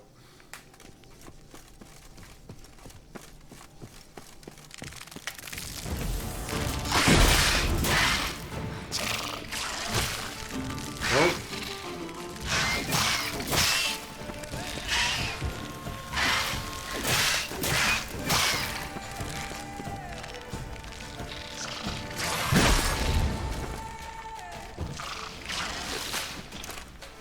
Come on over here, bitch. You see, they are pretty crazy. Holy shit.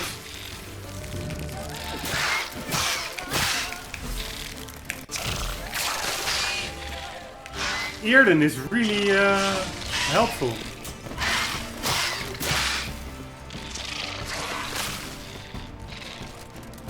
I will try Exy.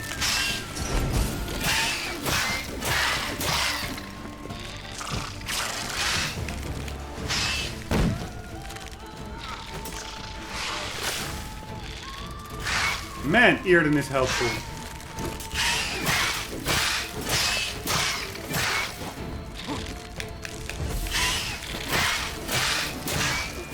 Without Eerden, I would already be so dead. Alright, let's... I'm already almost dead, I guess. I saw all kinds of blood in the screen edges. So let's take some health. Yeah, let's just...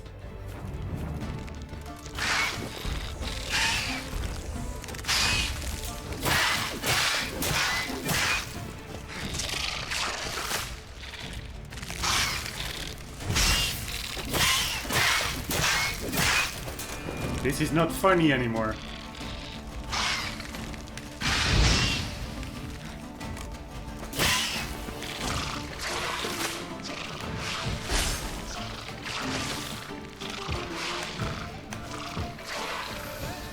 Alright. Let's try some Exy.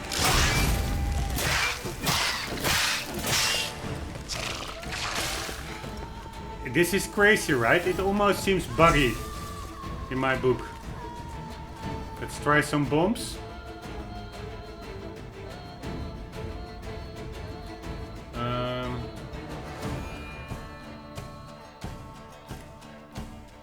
Let's try some bombs. Freezing bomb. I think that would be a good one. Let's try it. No, I will do some shrapnel. But it also doesn't matter even that much. When I had it cornered in against the rock, I hit it so often that I will never, even now, when temporarily blinding them or whatever, I will never dish out the same amount of damage.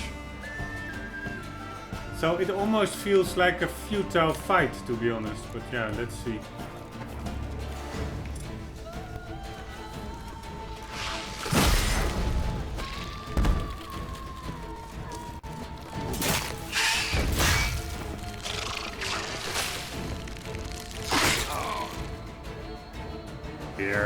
You know what? They are simply not defeatable. It's not like I am...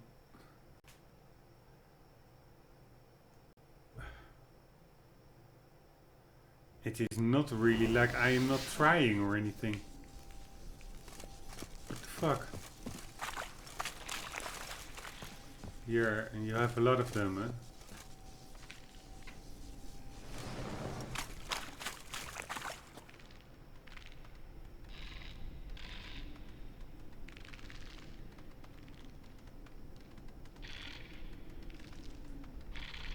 This is not funny, to be quite honest. Okay, I will just try to corner it again.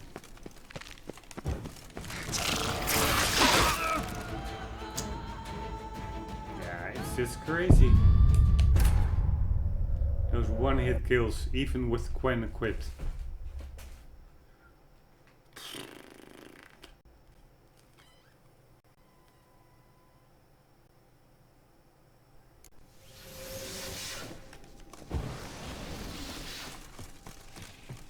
You bitch. Here. This is...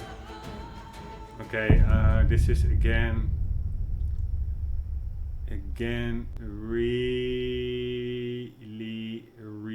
really frustrating, seriously. Wow, this game does have... It has so many high points, but also such low points, like such stupid design decisions. Why do you do like this level 36 nice peaceful quest and then you end it and then you place a couple of NPCs asking you to clear out the cave and let that cave be inhabited by unkillable monsters? And it's such stupid because it's not like I'm like 10 levels below 40. No, I'm only like 4 levels before 40. In the main game I could also often went to enemies who were higher, and if they are really high, then normally they are like it is indicated in the quest level or in the quest entry that it's not possible. Like for instance, this 46 is orange. That means it's way too high. 38 is simply white. That means it's pretty doable. 40 is also white, so it should be doable. Yeah, okay, fuck it. I was not planning on doing it, but I'm doing it now. I'm just checking Google. And I'm also simply gonna Google. I know it's cheating, but this is just, I think it's justified cheating because this is all simply, I don't have time for this. This is just too frustrating. I really like a challenge, but I'm not gonna spend another half an hour when in the end it appears impossible maybe even to complete it. So I will Google Blood and Wine unkillable spiders. Arch spores, no, that's arch spores something else.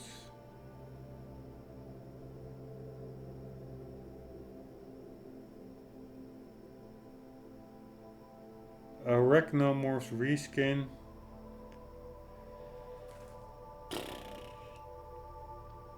Okay. Alright, I will pause the recording 1 sec, otherwise it will also be too boring. 1 sec. Alright, back in game. End of the week, finally. Friday night, next day. I did, yeah, you could call it cheating a bit.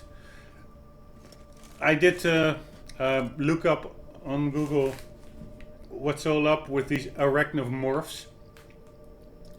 Apparently, I was really doubting whether it were insectoids or not. But it are. Spiders in real life are not insectoids or insects, but in the Witcher's universe they are.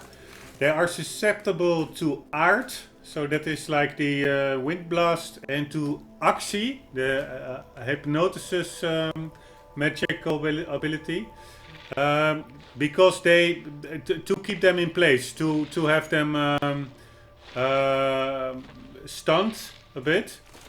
Because otherwise their main weapon is mobility. They really are too quick to get out of damage range, and then they spit those webs at you, they reel you in, and they have like this tremendous damage output. While Geralt really cannot do that much about it. Except Quen does seem to defend at those spit attacks. It allows the attacks not to stick to Geralt. So it's Art and Axi to keep them stunned, Quen for those spit attacks. Furthermore, what I noticed is that, oh, of course it's insectoid oil, so it is also the silver sword instead of steel sword. And what I read is, and I also experienced that in game myself, is that quick, fast attacks, quickly in succession of each other, does could stun lock them, so that they are unable to counterattack or get away. You can simply keep on hammering forward. But the only problem I have with that is that I had that with this same spider over there. He was actually not really stun locked, but he was yeah, blocked by the cave wall behind him, and I really hammered like, I don't know, 50 sword swings into him. And yeah, of course I have the HUD off, so I'm not really sure how much health he lost, but I would have expected him to die already after maybe 10 attacks, but really after even 50 attacks he was still going strong. So that was with the steel sword. So hopefully with the silver sword and insectoid oil that will increase the damage output. But yeah, I still have a bit of a hard head into this in these creatures now at my level 36. Well, I should be able to beat them because this little side quest or mission is only level 40. It's a couple of levels above my own, but it's not like a ridiculous gap. By the way, having a hard head into something, I'm not really sure whether that's also an expression in English. In Dutch it is, and it's not head like a cap, but head like what's on your neck. Having a hard head on something means that you are doubting the success of an upcoming undertaking. Anyways, let's do the insectoid oil. Let's maybe also do some damage output increase. That would be, this is stamina, this is attack power, 30%. Let's take that one. And let's see if we have anything interesting over here. Oh yeah, there was also one. Apparently there is like this concoction that makes poison actually regenerate health. And they do spit poison, these spiders. So let's see if we have that potion. Grants immunity to poisons. Neutralizes the effects of poisons already in the bloodstream. It's only 60 seconds. It's not really what we need. No.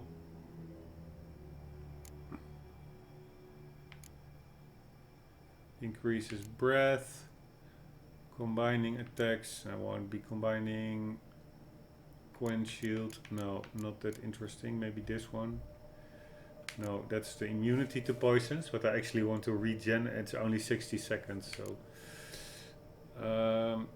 we could take this one. Quicker adrenaline points, I think, equates to more damage output. So let's take this one. Let's take... No, I cannot take this one right now. But I can right now. And right now. And let's save the game. And let's do some Quen. And let's get the hell attacking. Here, this is pretty big a stun loss. But again, doesn't really seem like doing that much output damage. We're really thinking now 20 hits or something.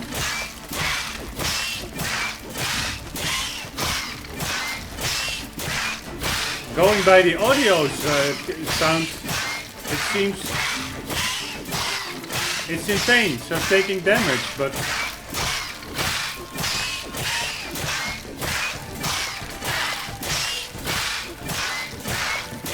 it almost feels like, yeah, the game is bugging out. I mean, this is crazy, right?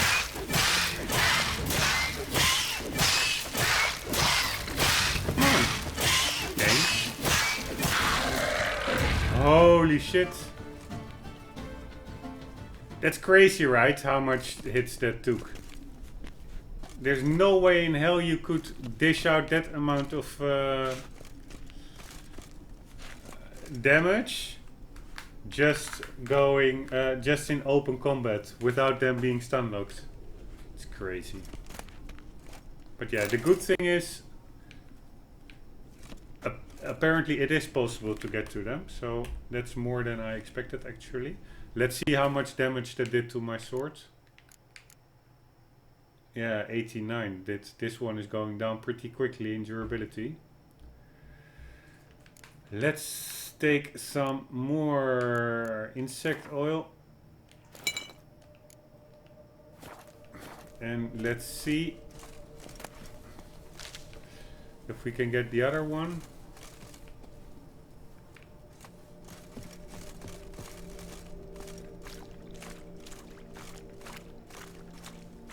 In the same manner. I think it's over there. It's around the corner here.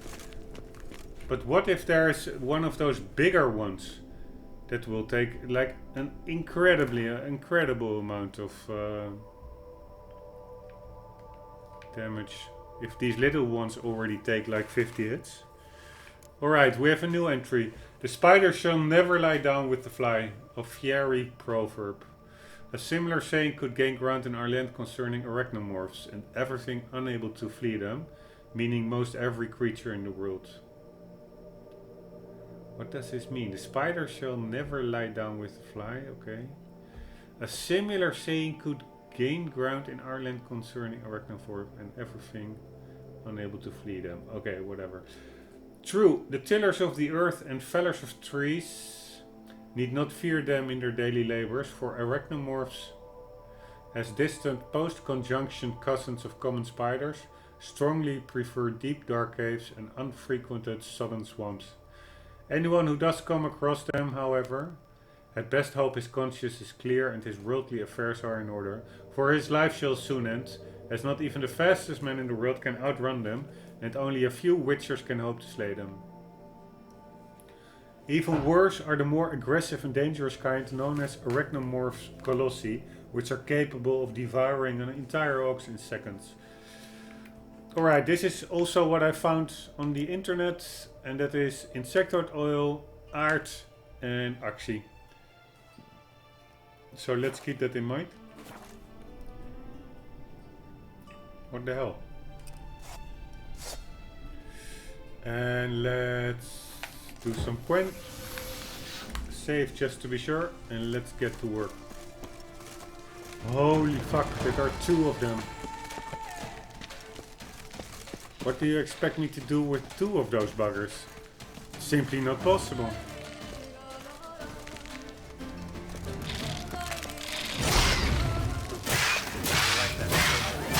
Nice, stun locked. Very nice. Hopefully, if the other one doesn't attack me, I'm in the clear here, it seems.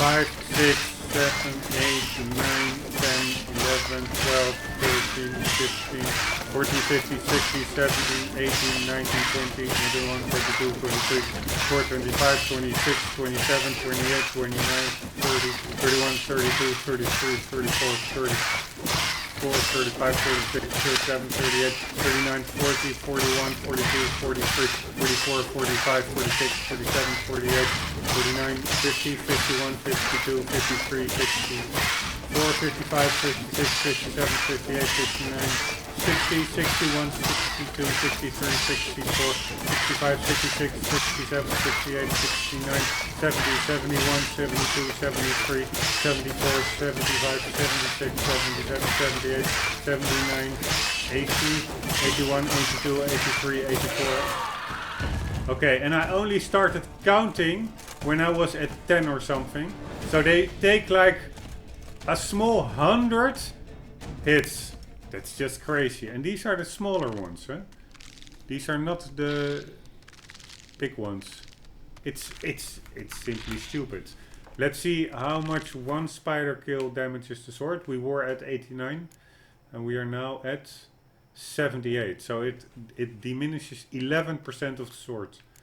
It's just really crazy.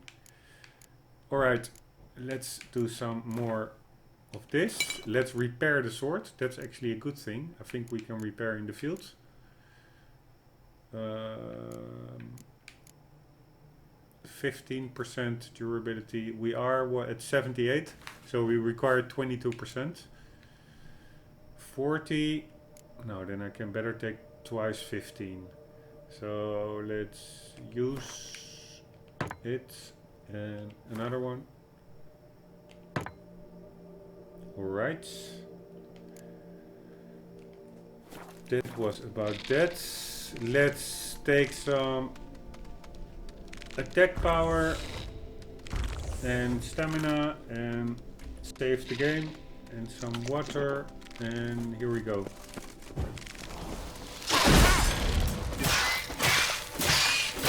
You see, it's really about stun locking them.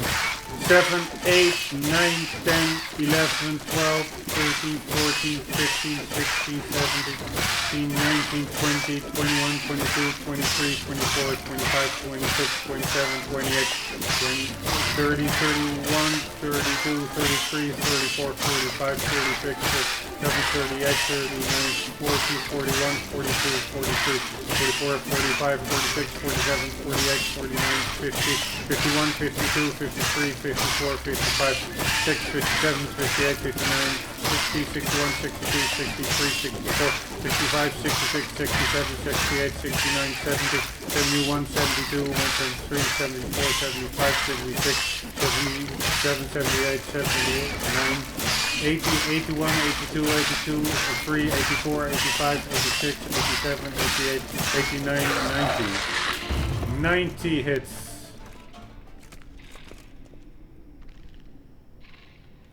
It's just stupid. It's absolutely retarded, this. But anyways, we're slowly getting there, but I'm pretty sure there will be a big one in the cave as well. And if the small ones take 90 hits, what do the big ones take? 190 hits?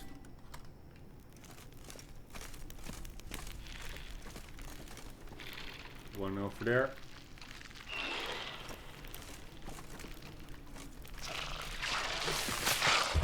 Holy fuck, there it is. Yeah, what do you want me to do? There are two of them. Simply not, yeah, it's not possible.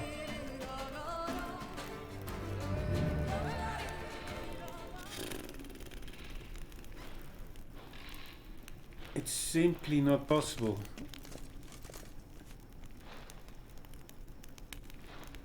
Okay, but let's just try it. Screw it. We take some of this. Let's see what the weapon's condition is. 90. Let's take another repair thingy.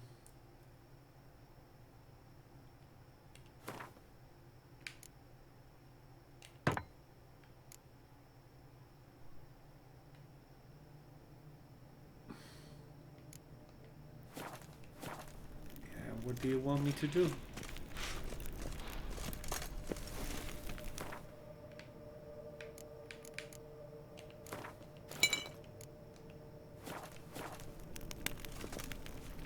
It's just a bit stupid.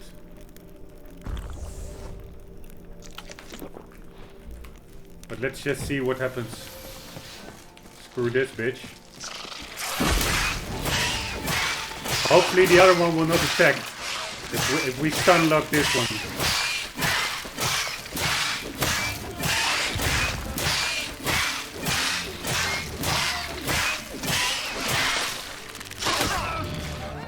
Yeah, that's the problem. They do attack. This is simply not possible.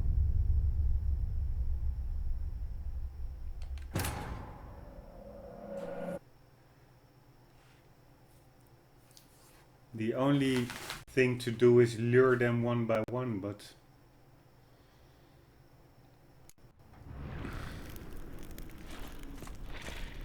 to separate them.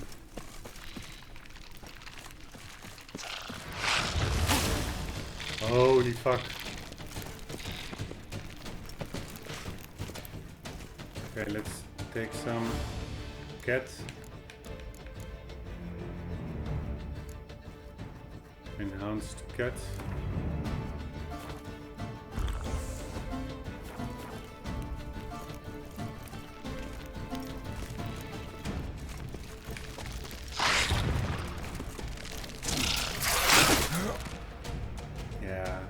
shit.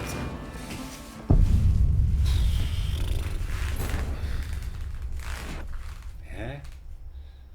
Yeah, what I could try, but it will probably also take like 2 hours, is just shoot all my crossbow bolts at them from a distance, but I wonder whether that will work.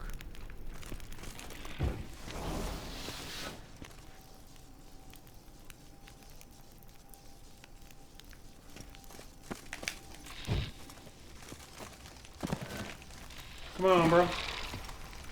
Hello.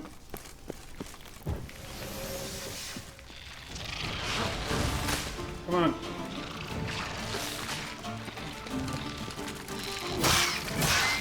If I'm lucky, they are bugging out, like now. That would be great. The big one is bugging out to the left, you see? But there's another one coming. This actually goes pretty well.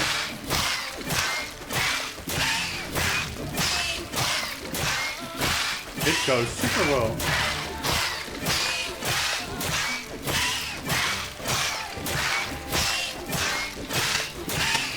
Come on. Getting lame fingers here.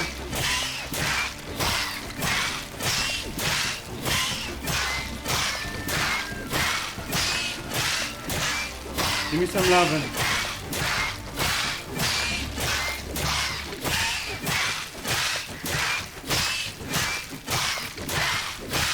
Nice.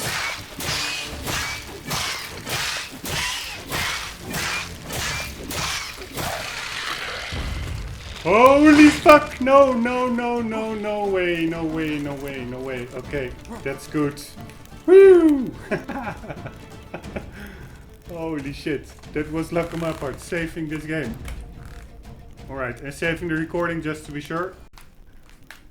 Holy shit. That was a close call. But, so I can take, they are crapping out a bit, so I can take them on.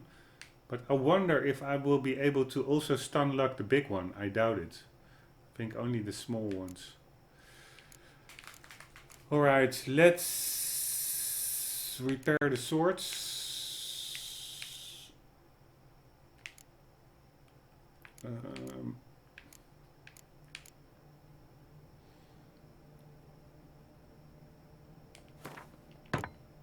Let's add some more insectoid oil.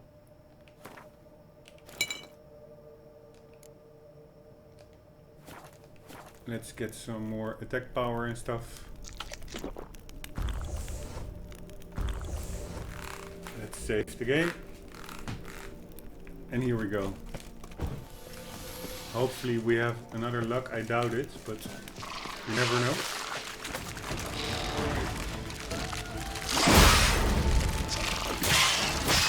Hopefully the big one will not do anything now. Ah, fuck. It does. Damn it. Okay, but this will just be trying to get lucky. There's no way to strategize yourself through this or have fight tactics. Yeah, the only strategy is just luck. That maybe the big one won't notice me hitting the smaller one.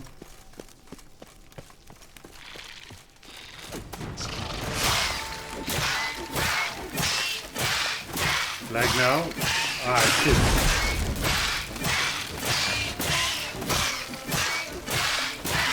You see, it doesn't do anything when I'm hitting the other one. But I think as soon as I... Oh.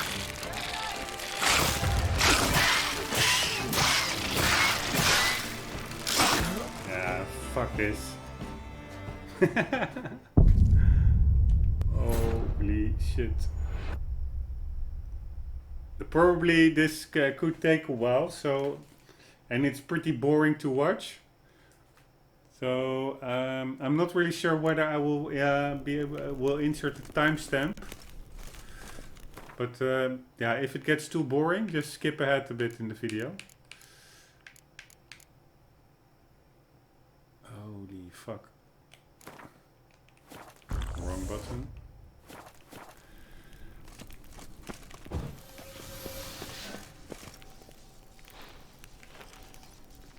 Okay, let's see if the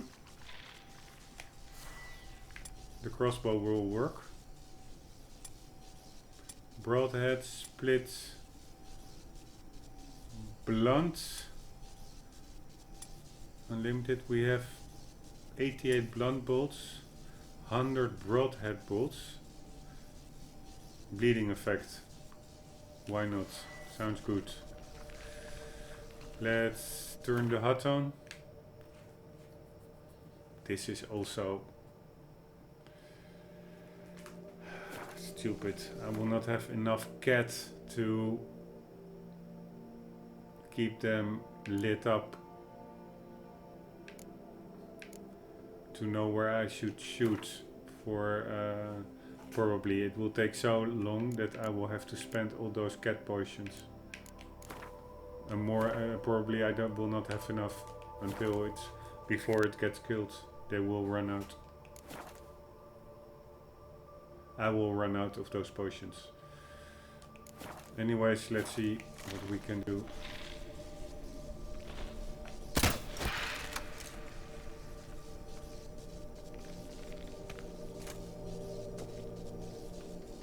If my cat runs out, I won't see anything over here, like now.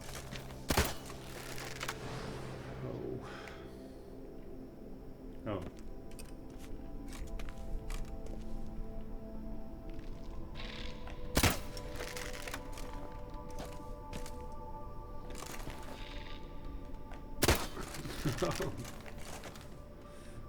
This crossbow is so inaccurate, it's funny.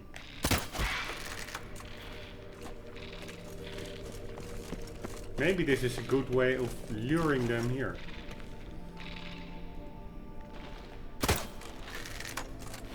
Come on, guys. But also, this whole crossbow mechanic, maybe it's my controller, but it's super... He should hit target, come on. And this whole mechanic, I press the button, nothing happens. I press it again, it shoots directly. It's just retarded. Oh man. Here again, now I have it pressed, it didn't register, and probably, yeah, if I... Oh. No, you should keep it pressed to manually aim. But sometimes when you press it in, nothing happens. So there's nothing else you can do. So like now, it didn't manually aim the crosshair. Now if I release it, it will just do a quick shot. It's... Ah, that's actually quicker. Just let the game shoot them. Oh, no, not. Jesus, man. But actually, this is pretty effective. I'm only not sure how much damage I'm dishing out. But let's try how far we get. Ah! And maybe I could increase some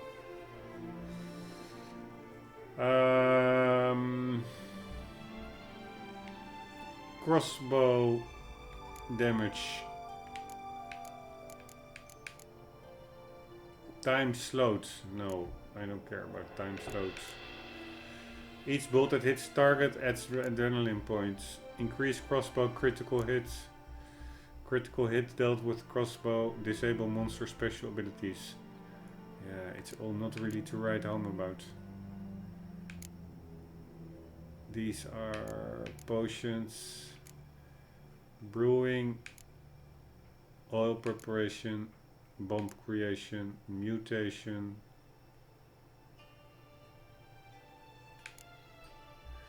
Trial of the Grasses.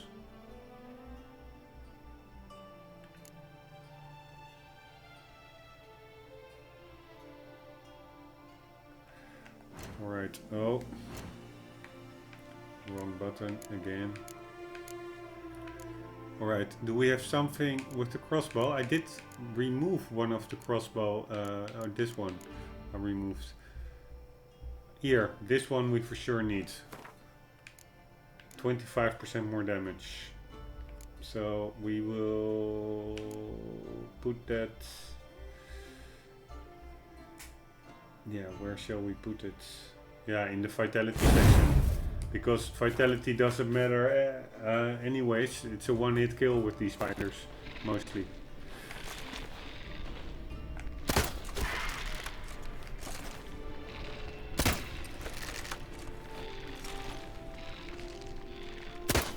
Jesus Christ.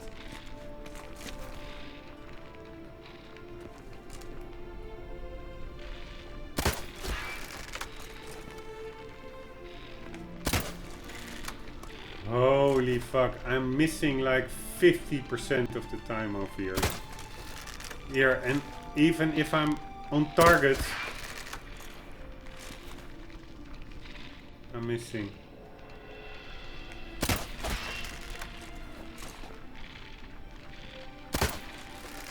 Here, like that shot.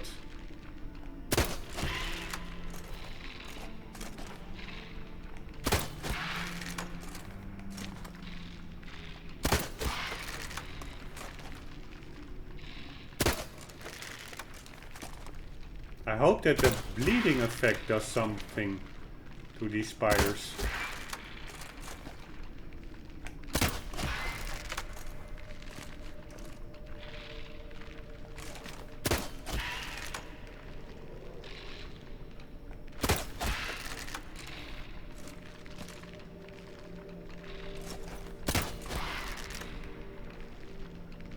That manual aiming really is buggy.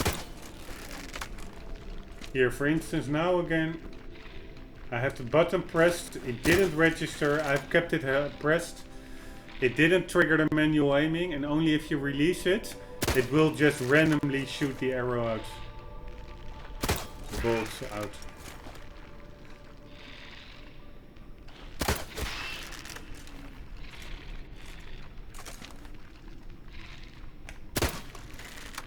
These should trigger. God damn it! It's crazy random that or dysfunctional, that manual aim button.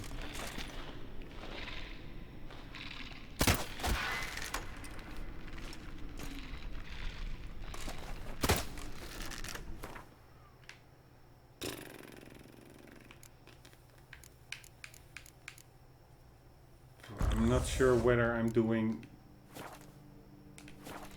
any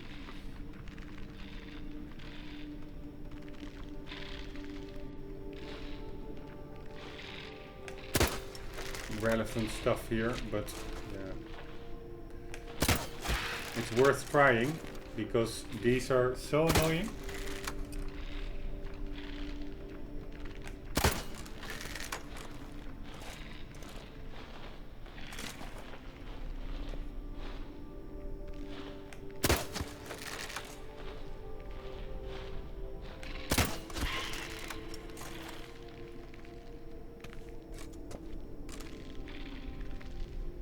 Actually seem to hide in the corner. Pussies. Ah, there he is. Oh.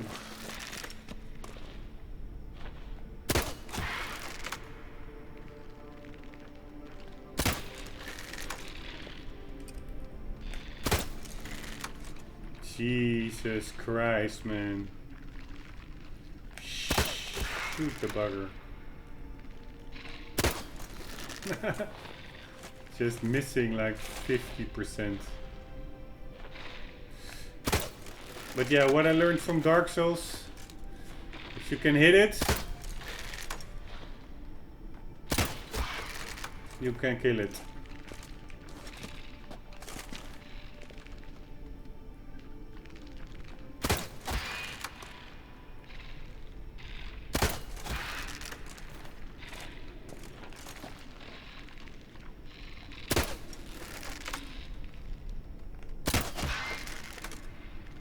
But I think these are really like pinpricks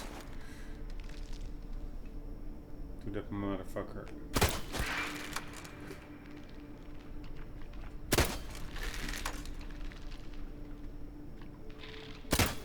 Jesus Christ.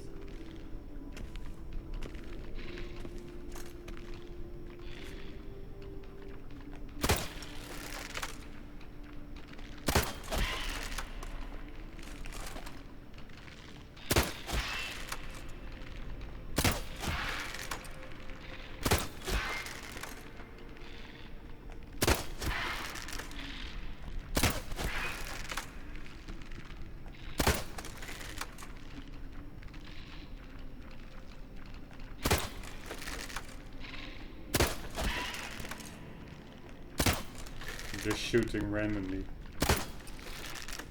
Right, that also doesn't really work.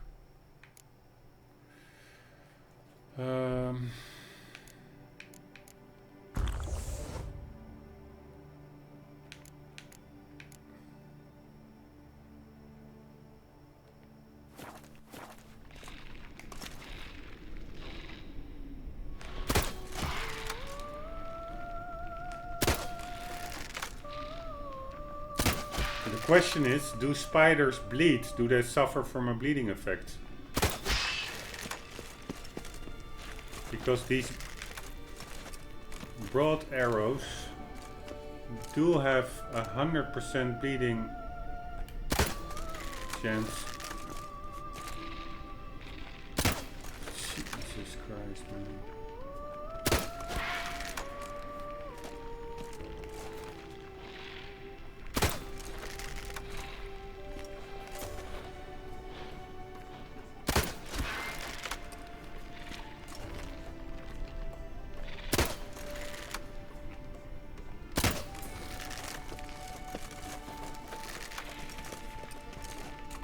This is really the most random crossbow targeting system I've seen. It's really just buggy.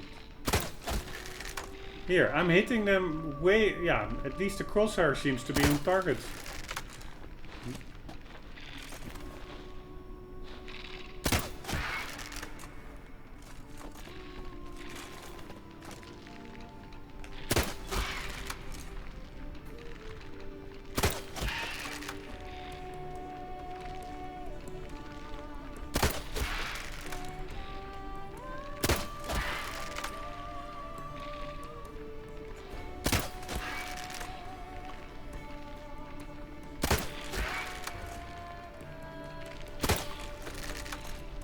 Come on, bro.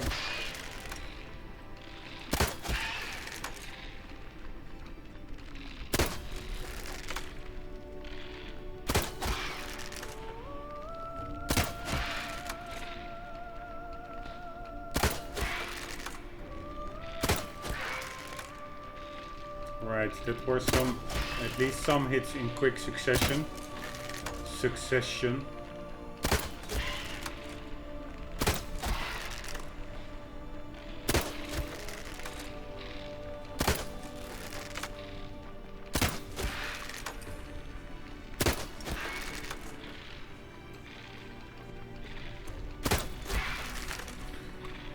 Oh man.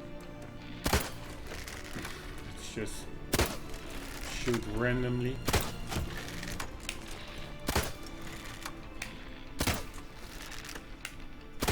That doesn't work. Do we still have cat? Yes. Alright, let's go for another round of cat. Which bolts do we have equipped now?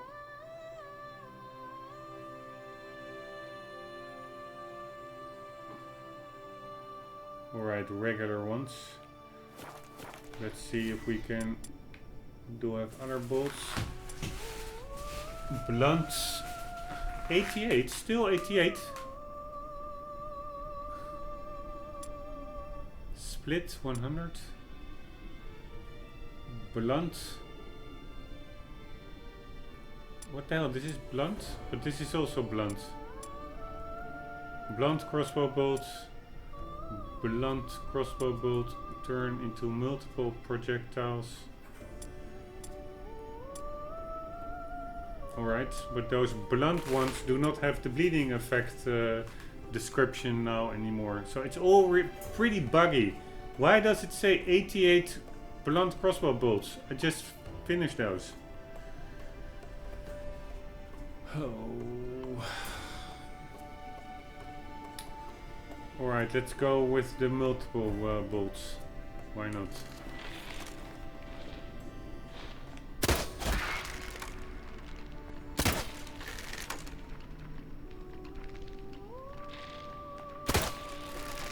Doesn't do anything.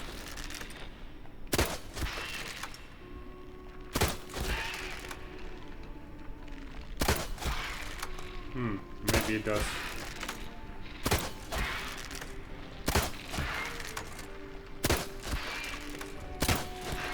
I can actually stun lock it almost.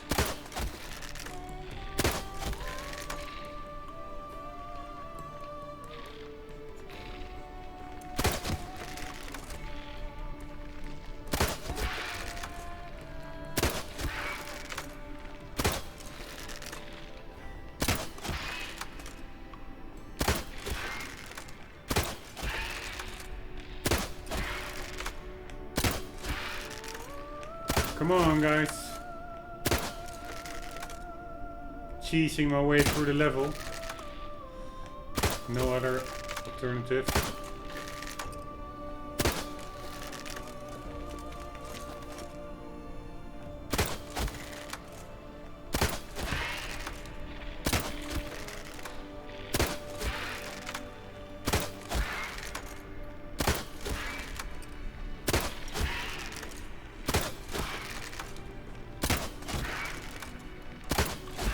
Going strong.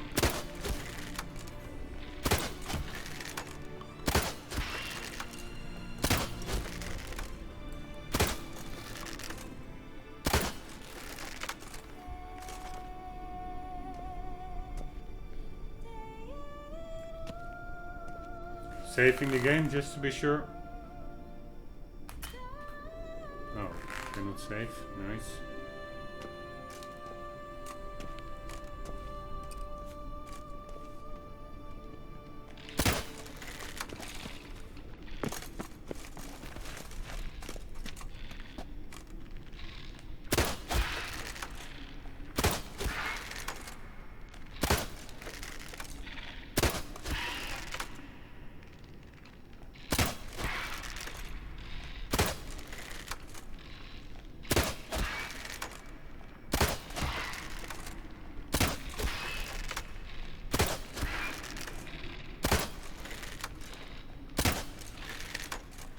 Alright, I have no more cats. Oh. I'm actually hitting it now with blind firing.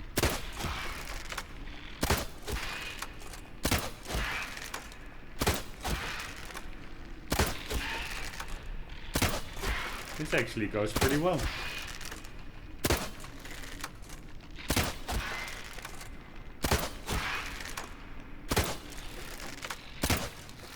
Come on.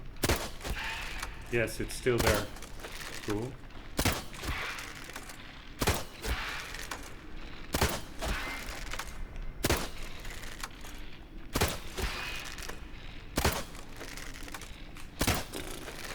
Come on, Spidey, where are you?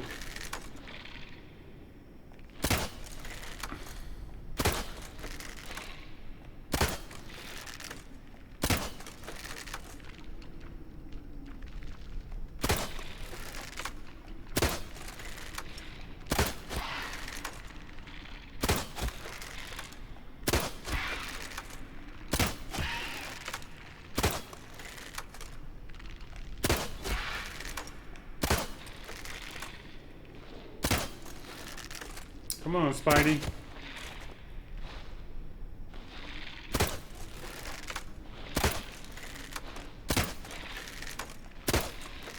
Okay, so I have no idea whether if I now go and meditate, whether the... Holy fuck. Came all the way here. If I meditate, whether their health will also regenerate. Besides my own potions. And also I have no idea if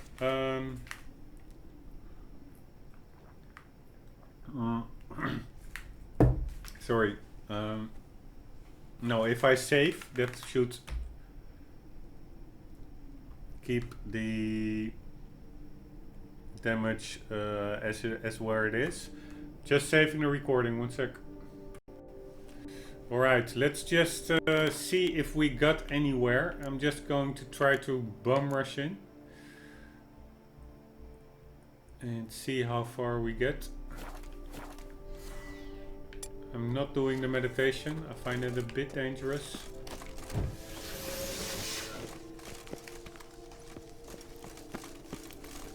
Where are they? Ah! God damn it, it's so annoying. So annoying. so annoying. Why do you play this cave here when near a 36 kind of level quest ending you place two guys saying, oh, the cave is full of spiders, go and check it out, and you make them near unkillable for a 36 level character. It's just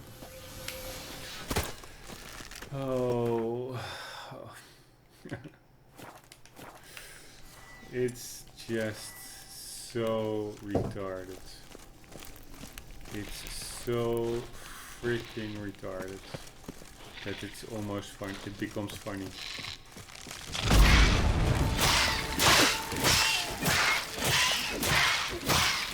Let's see if that freaking arrow did something.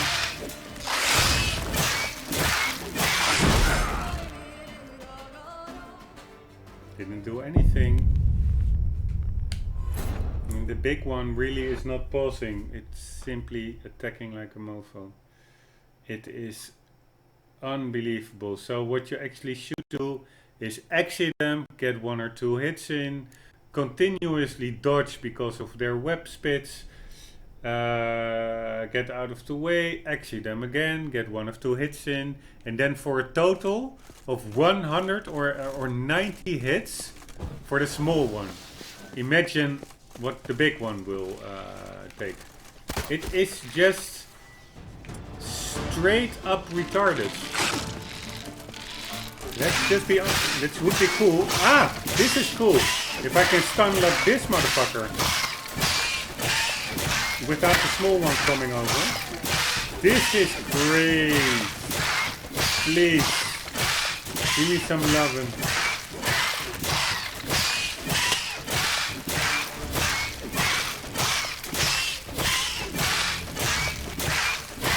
This is great. If this works out, I am really happy.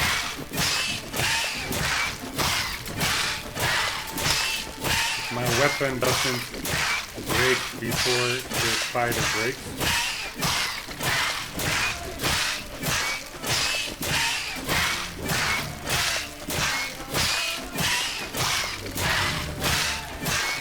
Fuck you, spider.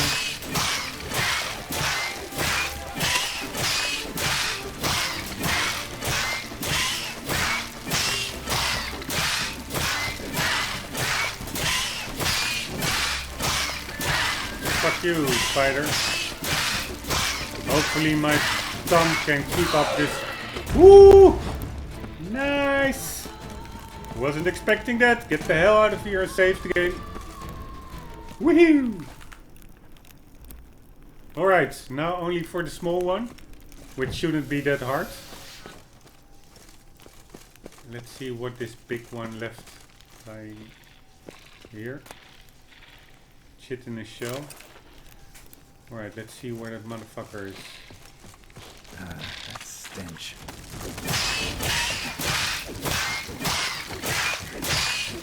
Fuck you, spider.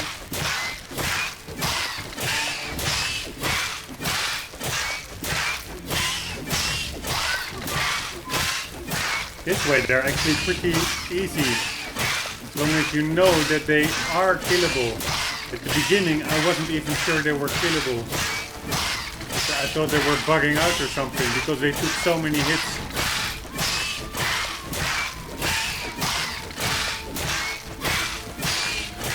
I mean, this is pretty retarded. But I was so lucky that the big one got stuck in that little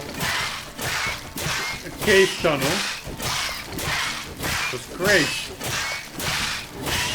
Otherwise I probably would have given up. Because I was not going to shoot a lot of more crossbow bolts. And also, if you can see how many damage they still take, those crossbow bolts really didn't do that much. Except losing 10 minutes of my life. Or maybe even longer. Nice! Fuck you, assholes. Juco guards, Captain Gauntlets. I think the hierarchy of items was common item, magic item, master item, relic item, I guess. Poor guy.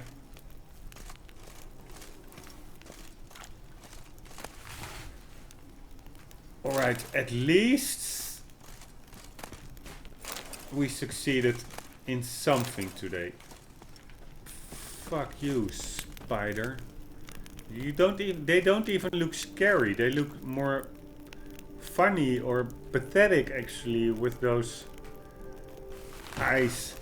It's the same as in Skyrim. Those spiders also really don't look that scary. Well, there was a mod in Skyrim that really made the spiders, they reskinned them like being true to life spiders. They were really scary. These ones, yeah, they're more cute than scary. It's not that hard to make scary spiders, I would say. It's just, I don't understand it. But whatever. I would make them, yeah, of course, easily said than done. I'm like this brave armchair captain. But I would make the spiders in my game way scarier. But they have, yeah, green blood. They don't have black blood. They have green fluids spilling out. Alright, let's see what is in here.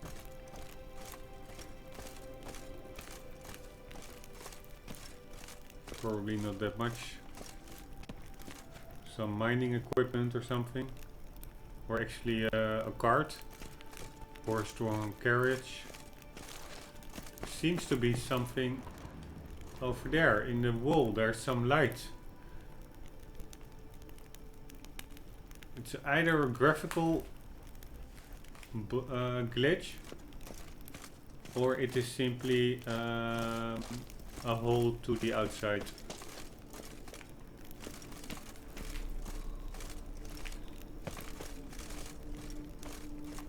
I actually don't really feel like getting way more deeper into this cave, but man's gotta do what a man's gotta do. Or am I actually going to the exit now? No, I'm going deeper in it, right? Ah, it's just a circle, I guess. Yes, one big circle. I think I went in over here. Here's the big spider. That one, and Ellie is dead ending. So you go through here, you take some long rope.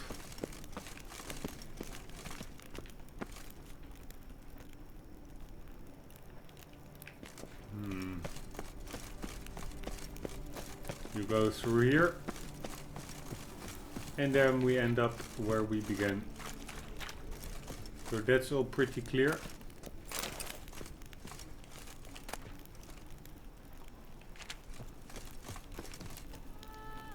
I'm happy with it. Let's see our carry weight, 62. It's still manageable. Alright, dudes. You're welcome. Greetings. Greetings. Any tidings? All taken care of. Went inside and cleaned up. Thank the gods. And you too, of course. You're welcome.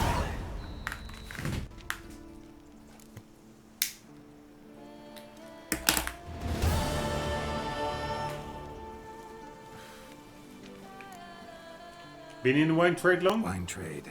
Been at it for a while? Not terribly long, to be candid. I apprenticed to be an alchemist, but proportions were never my strong suit. So I took to trading in wines. More pleasant, I must say. Drinks with the job and no one ever complains. Makes sense. And the world's always a bit more on a buzz. Was looking to buy something. Maybe sell something too.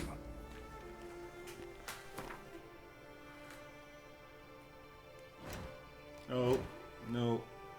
Let's see what we can sell. He doesn't really want to buy a lot. We can buy rune stones, which is actually good. But they're pretty expensive, those greater ones. And rune stones, they go into a sword. But I do have like 3 slots on my sword now. On that steel sword. So I could go with poison, stun, armor piercing. I prefer to have 3 rune stones of the same type. As to get 15% chance in total, except instead of 5% chance of different abilities.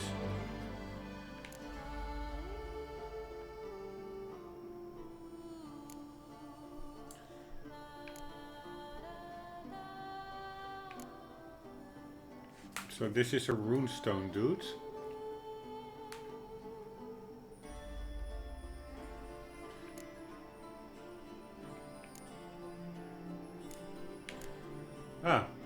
These are handy. I can make, but it's all so expensive.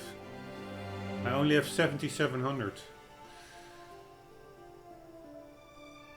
I can use these to make lesser runestones. Then let's say I want to go for the adrenaline point gain. So I buy this one, is 1155. Then I can buy, god damn it, I can buy this one, adrenaline point gain, and this one. Okay, let's buy this one, and this one. And then I will buy this material to craft another lesser. Oh man, it's so annoying. My controller sticks to the left, so sometimes it just simply doesn't stop where I want it to be, and now I'm accidentally pressing. Oh. I now fucking hell bought some kind of expensive 700 coin diagram. What the fuck did I buy? Why is it all so tiring in this game? Where the hell is that diagram? Not here.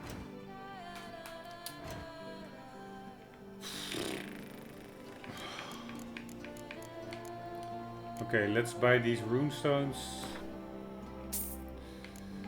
Let's here. Oh my fucking god! I really need to buy a new controller.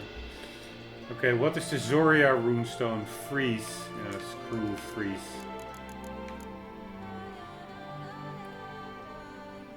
Bleeding. Okay, whatever. I will buy them all. Fuck this shit. Again, my stick. My thumbstick sticks to the left. It's so annoying. I think it's time to quit. What the hell is this? Lesser mutagen transmutator. You know what? I will buy all this shit until my money runs out.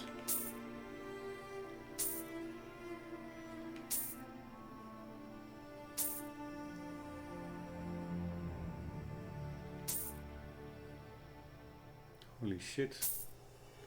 There are quite some transmutators.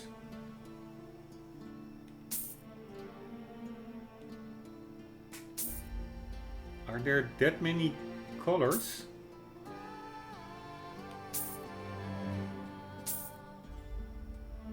I hope I'm not buying doubles here.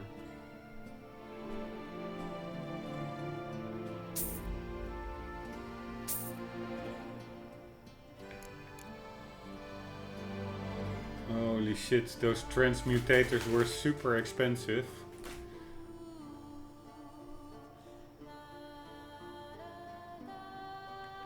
You know what? This is way too expensive. Time I got back on the path. So Oh. It's also tiring. Let's see.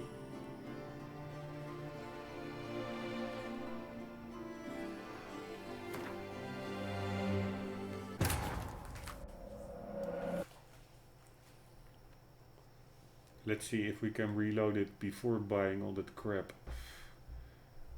It's better to buy diagrams for enhanced bombs than those freaking mutagen transmutators. wine trade. Then Not. makes sense. Right, Was let's looking to buy. see. Oh my fucking hell. It's the frustrations are compounding over here.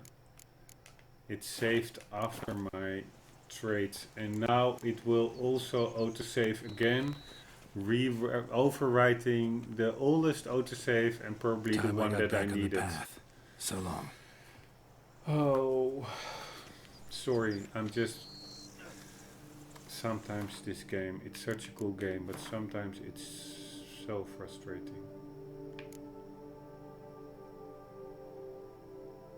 Okay, I will go just with this. I still have to check out all the shit in that cave, what was lying about.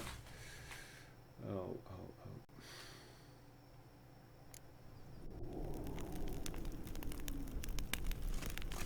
I did save after them, right? After those fucking... Holy shit! I didn't even save. Okay. No, I'm not gonna do this again. I'm not crazy.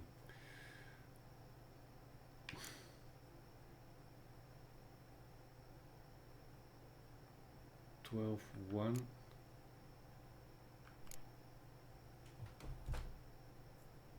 Okay, screw my money. I will get some more money elsewhere. Or not, no, I'm not gonna do that. I just wasted 7,000 coin on some ridiculous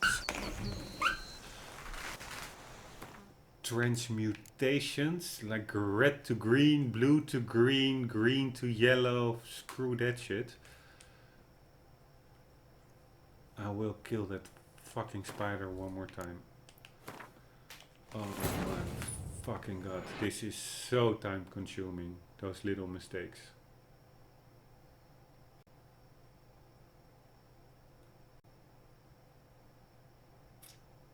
Screw that fucking spider. Let's repair the sword for the 30th time.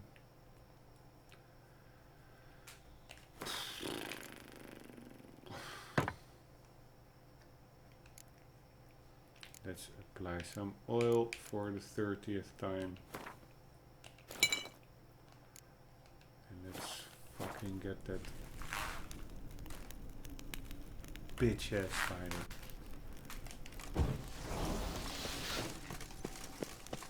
Where's the big one?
This is just retarded. It simply is. There's no other way to describe it. How damage spongy can you make your stupid spider enemies? Actually, also other peoples on the forum said the same. Apparently also the flesh-eating plants are annoying. But in my book these spiders are by far the most annoying. Because you cannot straight up fight them. You will lose for sure if there are multiple of them. So there's only one way to get through them, and that is either to separate them and stun lock them, or cheese your way through like I did now. And that just is not satisfying. You feel like a cheater. Now I'm coming out of this cave. I wouldn't say really with feeling that I've cheated, but not with a sense of accomplishment. It's more like that I was able to get lucky. If that spider, the big one, didn't get stuck in that little alley over here, I would never have been able to kill it. So it's just crazy. How does this shit come through beta testing? How the hell? Which beta tester said on Death March, "Ooh, I had a good fight with those spiders"? That's not possible. Because you're unable to win it. Fair and square. Whoa! It's just stupid. Okay, and also let's put that fucking HUD off again. It's also such a stupid design decision. Like disabling the HUD, yeah, I'm not sure whether it's my mod or whether it's in the game itself, but disabling the HUD also disables the crosshair. And while the crossbow is simply unusable without a crosshair, so why the hell would you remove that? It are decisions like that they're like in a meeting, or some lone dev behind his PC thinks, ah yeah, that would be a good idea. People would probably really take this. No, stupid. It's just a retarded choice to make. Whatever. I'm in my rant. Sorry, guys. Anyways, let's turn off the HUD again.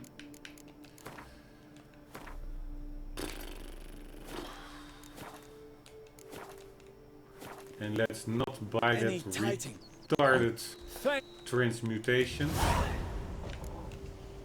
Wine trade. Not.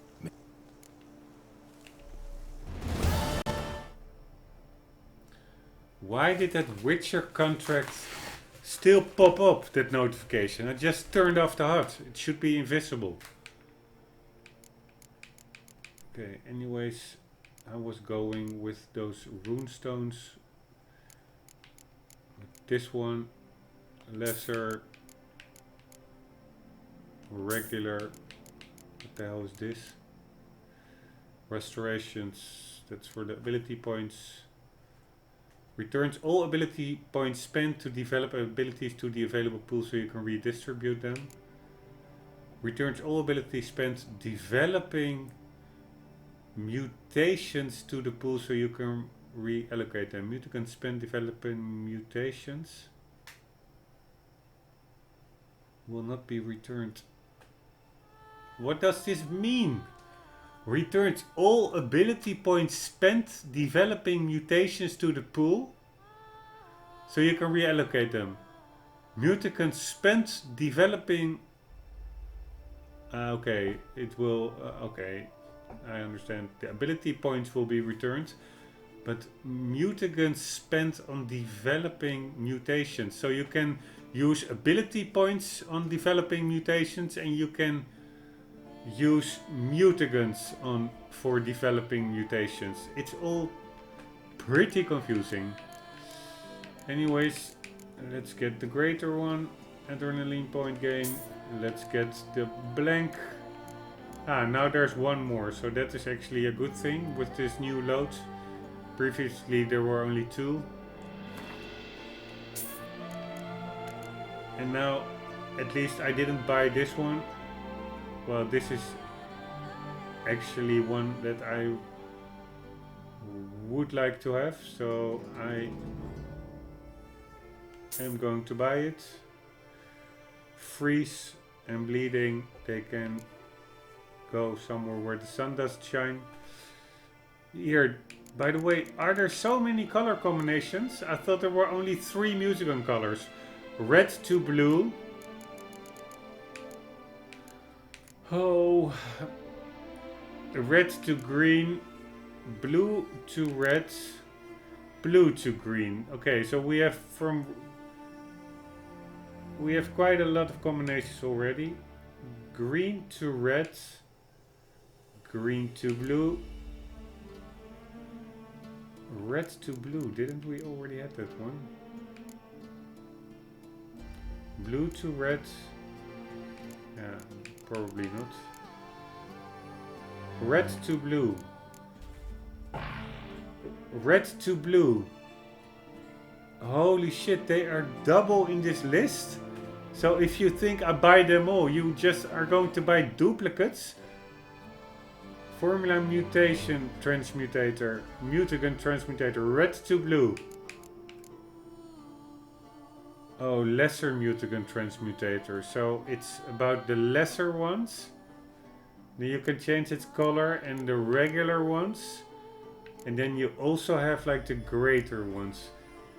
I have no idea why you would want all those stuff. Maybe the greater ones, but it's... Why would you want to change the color of lesser mutagons? It's probably cheaper to just buy a lesser mutagon in the correct color than buying this diagram.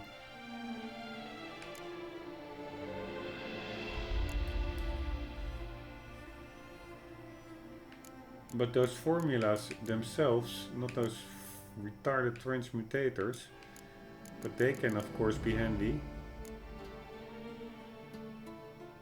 So let's buy those.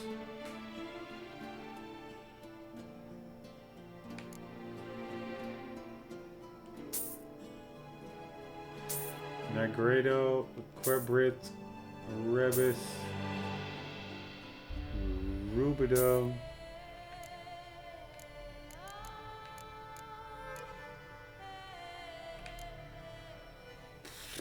Vitriol.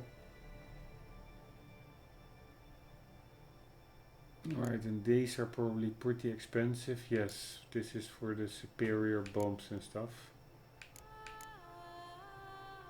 They are really expensive. Superior draconite oil.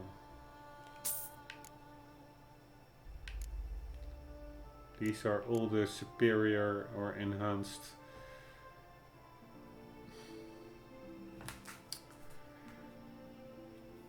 potions, but enhanced swallow. How do I know that I don't already have it? I have already enhanced versions. Don't I have swallow?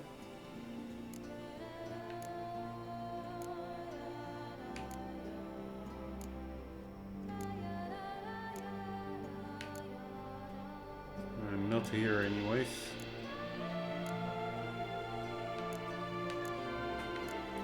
This whole inventory stuff, I find it really lacking. Really lacking. Superior white honey. And I have white honey here. Enhanced white honey.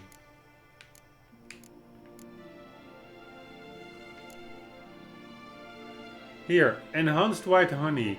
So I could buy this while I already have that potion.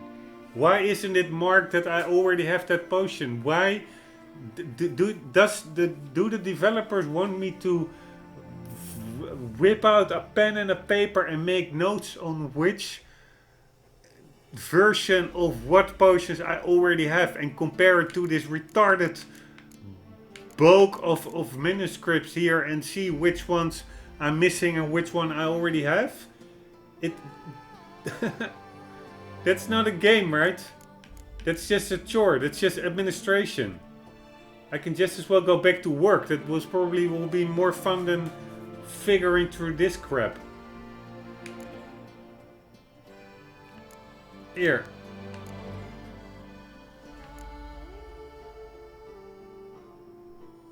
Oh man. Enhanced white honey potion. Enhanced white honey. I already have it. So, not to save money, I will have to go through each of these manuscripts. Like, enhanced dancing star. Let's see if I already have an enhanced dancing star. And I'm not really sure because I don't have all my bombs over here. Because the ones I have equipped on my person are not displayed here, I guess. Here, enhanced dancing star. Oh, I already have it. Maybe it's an ID to mark the ones that are already there. Or not even put them up for sale. Oh. Okay, fuck this shit. It's, again, this is really making me want to quit this playthrough. Stuff like this. Time I got back on the path. So long.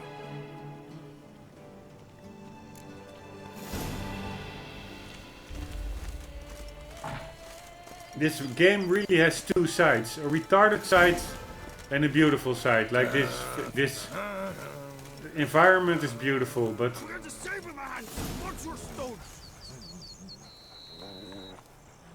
there's such a big part retardation going on in this game. Seriously. With that inventory management system. The guy on... I don't even know the developer... Red or something. I don't even know what the name is. I don't even care. The guy that is in there responsible for the inventory should be fired in my book. Seriously. Or not fired, but he should not get a promotion. Let's keep it at that. That is like basic stuff. Very basic stuff. The inventory consists of nothing more than let's make 200 squares. Let's put something on them. A couple of potions. Some random stuff in the world with like a crappy picture of it. Not even 3D, but a crappy picture. Let's slam a price on it. And let's put all the 200 squares in there. And let the player figure out what they do, what they have, what they don't have. What is a duplicate, what isn't. It's just one big mess. They even had to bring out a patch after the game's release to make sorting and ordering the inventory more manageable. I wouldn't even say more intuitive. It was not even like a luxury, like it was good but we make it better. No, it was making it functionable because it really it was simply not manageable. It was really a random crap of squares, and it still is to a certain extent. What the hell do you want me to do? Do you really want me to get through all those manuscripts and upgrade stuff and bulk diagrams and compare them each time when I hover over one? First compare manually to my own inventory to see if I already have it, as to avoid spending coin on something that has absolutely no use because I already have it in possession. That is, man, it's for me almost a reason that this level of retardation, and I'm not the sharpest tool in the shed, I'm pretty retarded myself, but this level of retardation really is almost a reason to stop. And it is, I am obviously pretty moody. But this game really brings that out in me sometimes. Also that arena fight and now this inventory management. It's just, wow. And of course there are worse things in life than getting wound up about a game inventory menu. But on the other hand, that's not a reason not to get wound up about it. Because then you can yeah, see everything in the bigger picture and then never be angry at anything again forever anymore. So I am just getting frustrated by this menu, and I think I should be able. But of course, it's not nice to watch. I fully understand that. So my apologies. It probably also has to do with a very dull working week that I just finished off. Tomorrow, at least, it is Saturday. I'm pretty sure I will be in a better mood and figure out a way how to most efficiently, the least time-consuming way to buy items in the inventory with all its limitations. I'm pretty sure I will find a way for that, and pretty sure we will have a positive vibe and enjoying the continuation of the playthrough tomorrow. But yeah, unfortunately, with these spiders that are near unkillable, that arena fight that was retarded in the previous episodes, now with this inventory management system, it is just also why I'm getting frustrated is because I care. I find it really sad to see that such a cool game misses the mark at a couple of these topics so far from the bullseye. It is, yeah, that just I have like this. How do you call it when electricity shortcuts? Is that a shortcut? I have no idea what the word is, but my brain is simply shortcutting. Then, like how can this be? And it's I also don't even have the time to compare each item in my inventory with each item in the seller's in the merchant's inventory. So it's a combination of things. I care. I don't have the time. It is just stupid. So it's yeah. So hence this episode unfortunately got me wound up. Actually, this game since a long time got me wound up multiple times in short succession. That really didn't happen. Like, yeah, you can check all my playthroughs. It's hardly ever happens. But yeah, the Witcher 3 Blood and Wine does succeed in that. Anyways, I won't make a habit of it. As mentioned, tomorrow it will be not probably, for sure it will be positive vibe, and we will continue in this very beautiful game world.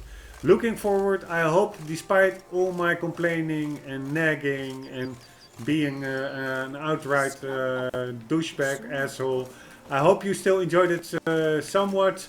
And hope to see you in the next episode. For the meantime, guys, as always, never forget, keep on gaming. See you later.